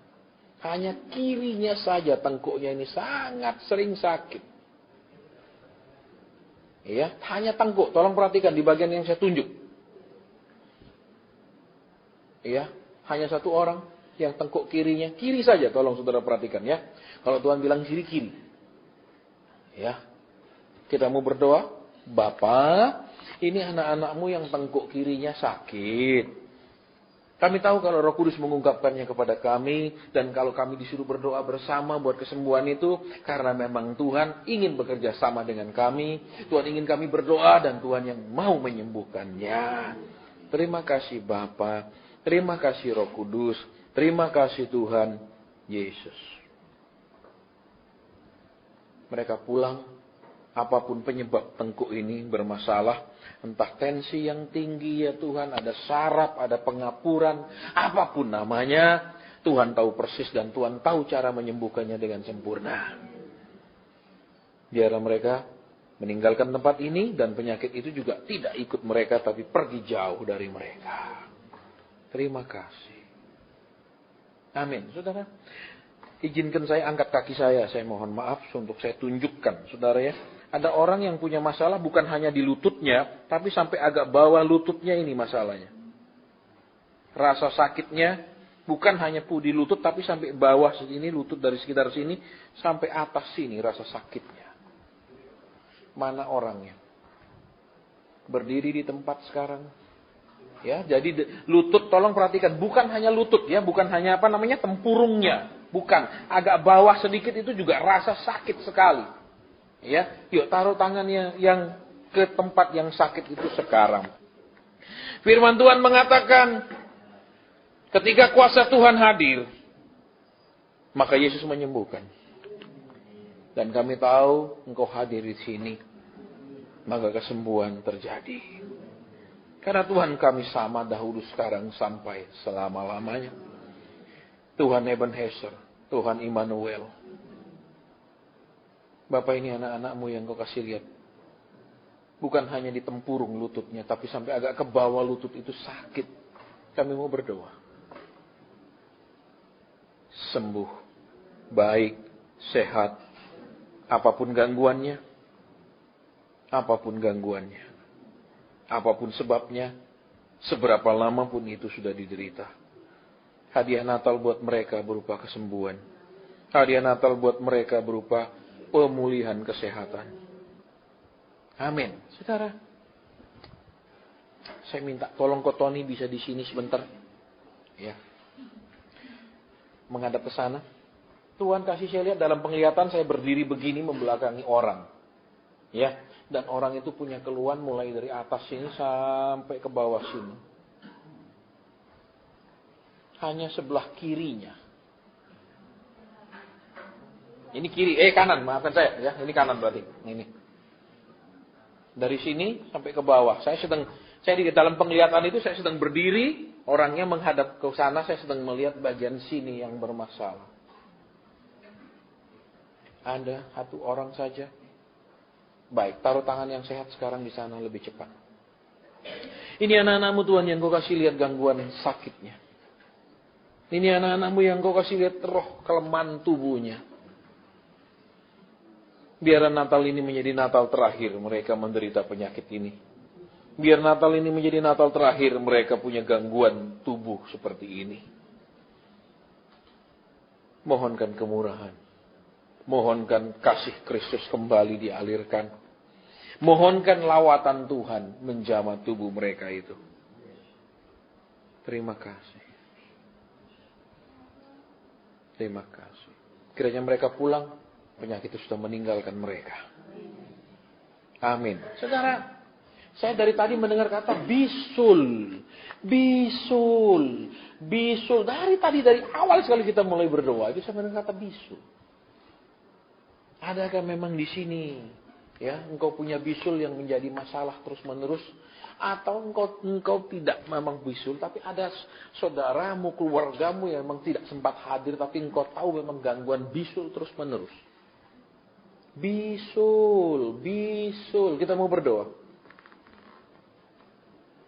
Sikaralayalah sikinarayalah sengka. Terpujilah Engkau Tuhan yang memperhatikan kami sedetil-detilnya. Terpujilah Engkau yang firman-Mu mengatakan Allah Israel tidak pernah terlelap. Yang hanya terus memperhatikan kami, menjaga kami. Terus memperhatikan kami, mengasihi kami. Terus memperhatikan kami dan merancangkan segala yang baik buat hidup kami. Kami mau berdoa. Kesembuhan itu mulai terjadi. Apapun akar bisul itu mulai dimatikan. Apapun akar bisul itu mulai menjadi kering dan tidak boleh tumbuh lagi, tidak boleh timbul lagi, tidak boleh kumat lagi. Karena akar-akarnya sudah dibakar di dalam nama Tuhan Yesus Kristus. Jadi sempurna, jadi baik dalam nama Tuhan Yesus Kristus. Terima kasih. Amin. Saudara, saya sedang merasakan lidah saya merasakan sesuatu yang aneh sekarang. Siapa yang punya rasa, ada rasa aneh di ujung lidahnya? Saya sedang merasakan lidah saya aneh sekali. Saya tidak pernah merasa seperti ini. Ya, tapi siapa di sini yang memang ada masalah dengan lidahnya, bukan pecah-pecah atau bukan tapi ada sesuatu yang memang mengganggu di lidah itu. Bukan bisul, bukan ada benjolan, bukan. Lidahmu normal, tapi engkau rasa ada sesuatu yang tidak enak. Ada? Saya tidak pernah punya penyakit itu, saudara. Baik, ya. Jadi kalau itu tidak ada, saudara, berarti itu pasti ada di antara keluarga saudara. Tidak ada, saya sedang merasa lidah saya aneh sekali, saudara. Siapa? Hah? Sampai sekarang. Aneh sekali rasa lidah saya, saudara. Ya, makanya saudara yuk. Mungkin engkau tidak punya materi. Mungkin engkau tidak punya harta berlimpah. Mungkin engkau tidak sekolah Alkitab tinggi. Ya. Tapi kalau engkau karib sama Tuhan, engkau bisa jadi orang yang berguna. Tidak semua orang butuh pertolongan duit. Tidak semua orang. Banyak orang super kaya nggak butuh duit. Tapi banyak penyakit yang tidak bisa disembuhkan menurut ilmu kedokteran.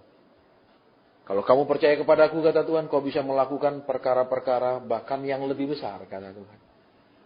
Ya, makanya saya bilang, kenapa lidah saya kok aneh sekali rasanya? Ya.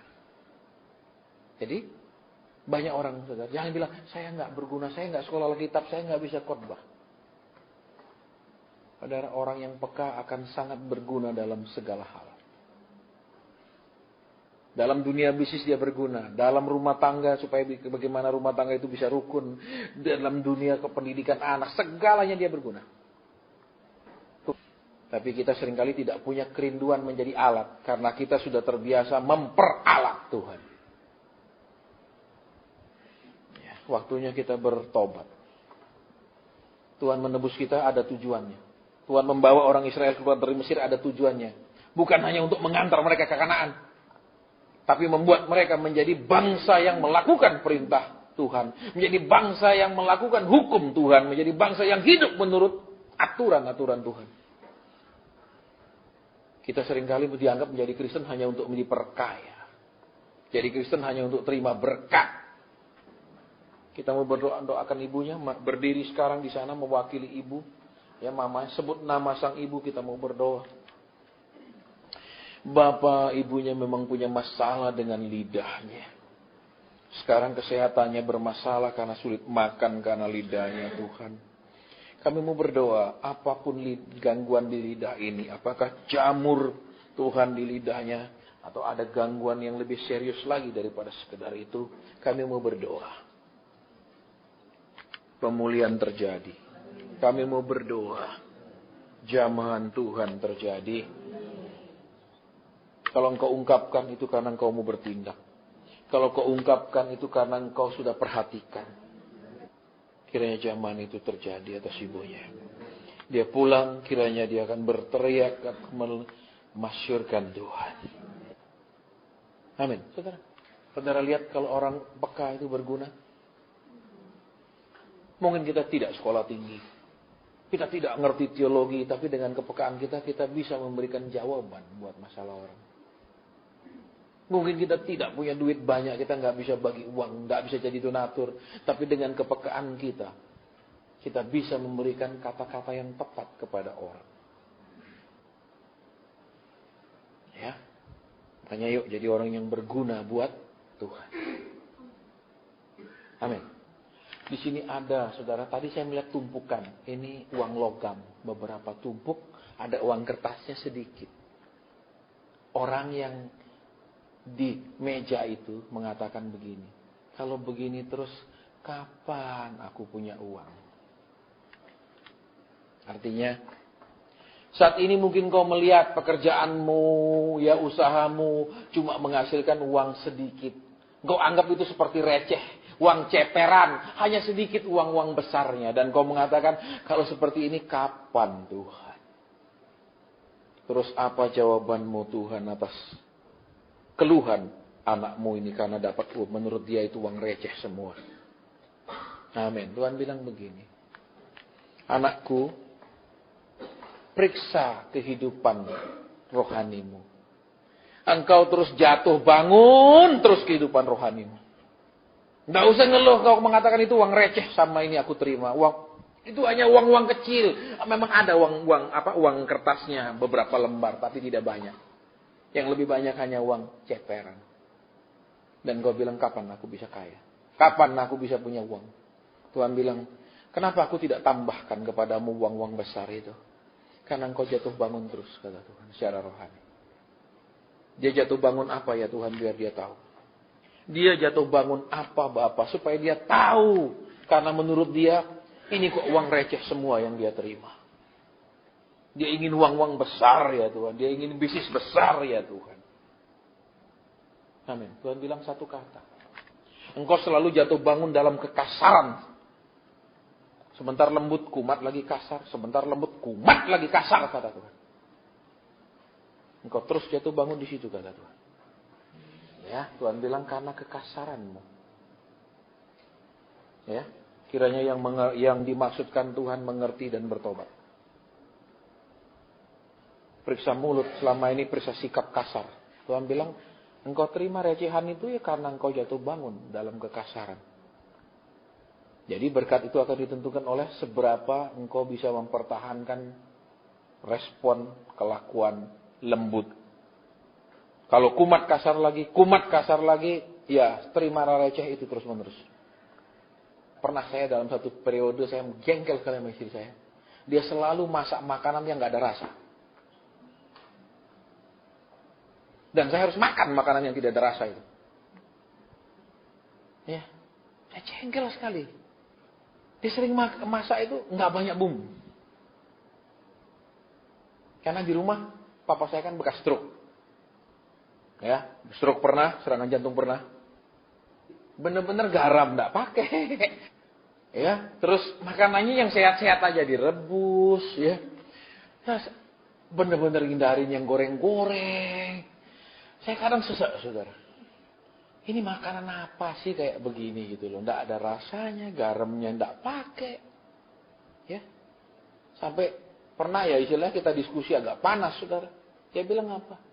Kamu kan ada darah tinggi. Emang ada darah tinggi, saudara. Tapi saya tetap ingin makanan yang enak. Enak.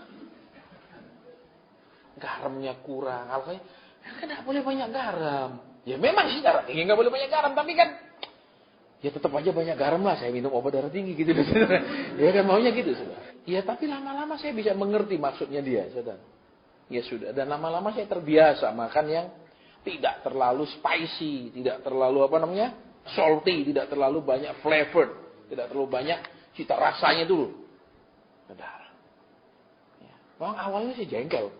Apa ini makanan kayak gini? Terus digorengnya lagi pakai minyak zaitun. Coba saudara enggak biasa pakai minyak zaitun. Apa rasa minyak zaitun itu? Betul. Ya sudahlah. Ya sudahlah. Dalam arti apa? Daripada kita enggak makan, nanti kan enggak menghargai. Ya, makan. Memang awal-awal, rasa lidah ini kayak lidah asing. Ya, tapi lama-lama, ya sudah. Itu untuk kebaikan. Seringkali kita, ketika Tuhan paksa kita untuk kebaikan kita seringkali tarung sama Tuhan, bantah, ribut sama Tuhan. Tapi lama-lama kiranya kita menyadari itu semua buat kebaikan kita. Diberi hak untuk mendesak. Desak Tuhan, tolong dia Tuhan. Ya kalau perlu desak, masukkan dia padang gurun Tuhan. Ya biar dia berubah, biar tidak keras hati, betul? Kalau dia belum berubah total, bakar lebih panas lagi apinya Tuhan. Itu juga termasuk mendesak, saudara. Saudara tinggal pilih 40 tahun cuma panasnya padang gurun, betul panas, atau sebentar aja di dapur api. Sadar pesak apa itu lempar sebentar keluarkan, betul? Tapi panasnya saudara sampai yang melempar pun terbakar. Pilih mana? Saudara, di Alkitab cuma 2 kok, padang gurun dan dapur api. Nek dapur api cepat sekali, tapi panas sekali. Nek padang gurun ya panas tapi suwe. Karena cuma panas ya padang gurun itu. Pilih mana? Ada pilihan ketiga? Ada. Pilih mati. Nggak mau dibentuk. Ya, pilih nyerah, minta pulang. Oke, jadi saudara, sudah. Bapak sudah selesai.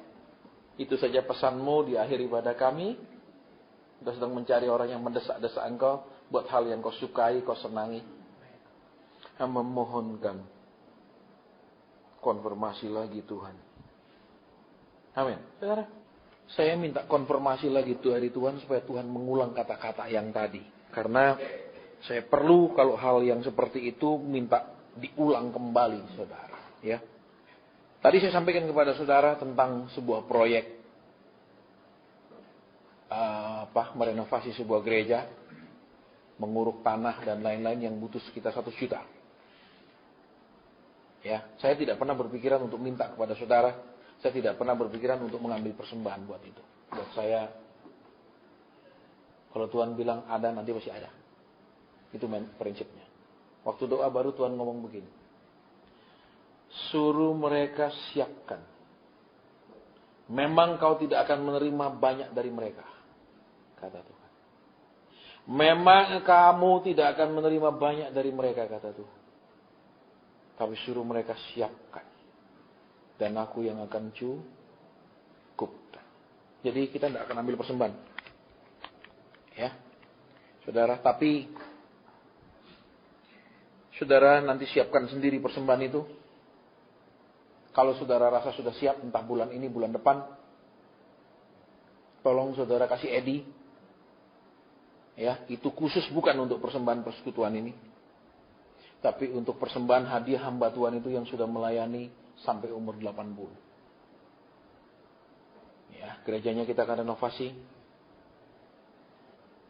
Itu gereja tahun 70-an. Ya, Kalau saya kasih lihat saudara fotonya, atapnya sudah, karena kayu-kayunya sudah, ya kayu tua saudara. Ya.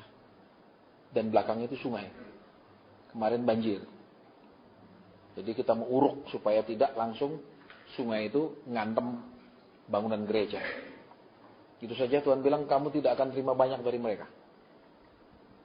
Saya minta Tuhan konfirmasi ulang. Karena kita tidak pernah adakan acara minta-minta duit. Dan Tuhan bilang kamu tidak akan terima banyak dari mereka. Tapi Tuhan bilang aku akan cukupkan. Nanti saudara siapkan. Tidak ada lebih banyak, lebih baik. Tidak ada ajaran kalau engkau tabur lebih banyak, kau tuai lebih banyak. Itu tidak ada. Kita nggak ngajar saudara begitu.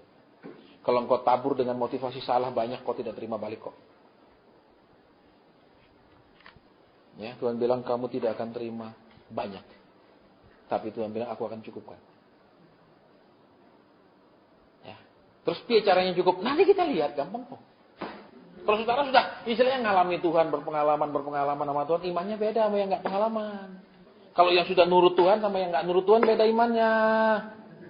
Nanti kita akan renovasi secepatnya supaya pada saat dia ulang tahun bulan Mei itu menjadi hadiahnya.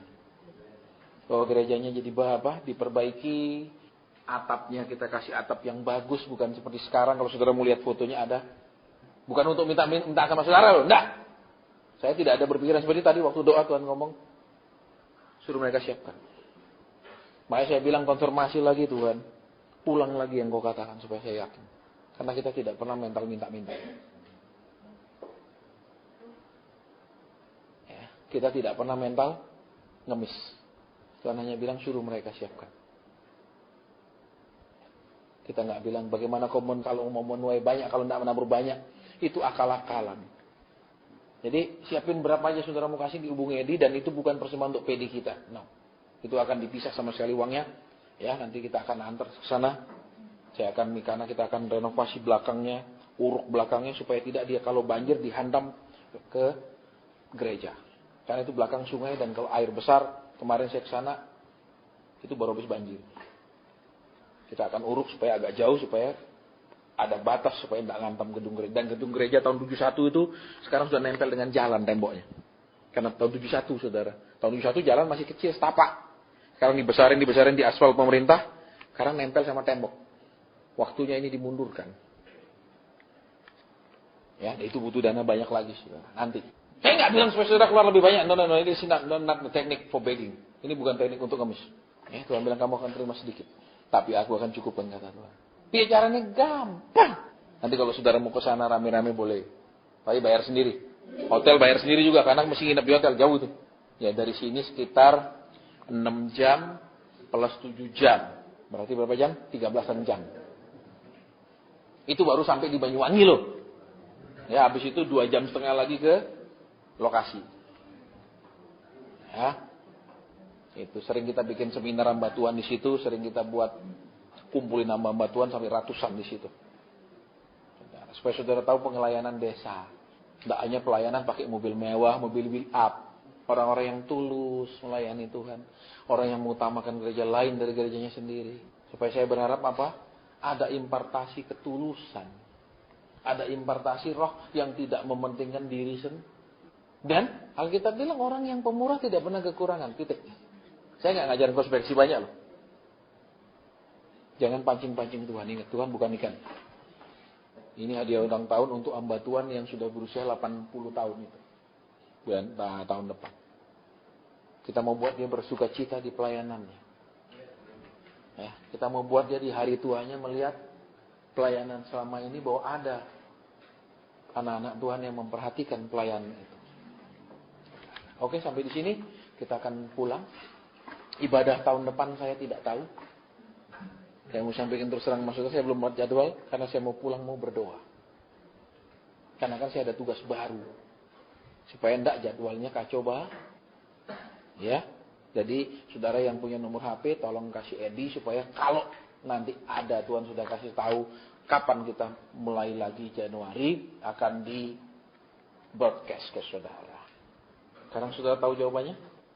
Sebenarnya saya ingin persekutuan ini tutup sampai di sini. Terus terang saya bilang, istri saya waktu kemarin bilang, mana jadwal Januari tahun? Saya bilang enggak. Saya enggak suruh dia pergi. Sebenarnya saya sudah putus asa, saudara, melayani persekutuan. Orang hanya cari jawaban, enggak cari Tuhan. Orang hanya cari pertolongan, enggak cari hati Tuhan. Tapi dengan ini saya ngerti, Tuhan bilang apa? Tugasmu masih belum selesai. Sebenarnya saya sudah mau bilang tinggalkan semua. Saya enggak buka sama saudara, tapi malam ini saya buka. Sekian tahun saya ajak orang untuk dekat sama Tuhan. Sekian tahun saya ajak orang untuk cari Tuhan. Yang saya temukan hanya orang cari jawaban Tuhan. Tapi hari ini Tuhan ingatkan saya. Suruh mereka kumpulkan. Berarti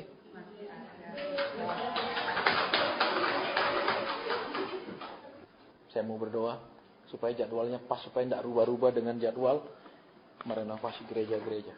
Ibadah sampai sini kita berdoa, habis ini pulang. Nggak ada makanan, minuman, mau pergi makan sendiri, minum sendiri. Ya, dimsum ada 24 jam, silakan pergi. Di sana tersedia, banyak tempat masih tersedia. Saudara jangan khawatir, pergilah. Jangan lupa periksa kantong, jangan lupa bawa dompet. Terima kasih Tuhan, terima kasih. Mampukan kami semua menghormati Tuhan. Mampukan kami semua semakin mengecil. Seperti biji sesawi. Kalau kami terus membesar, tidak mau mengecil, kami tidak bisa melakukan apa-apa. Tuhan hanya membutuhkan iman sebiji sesawi untuk memindahkan gunung.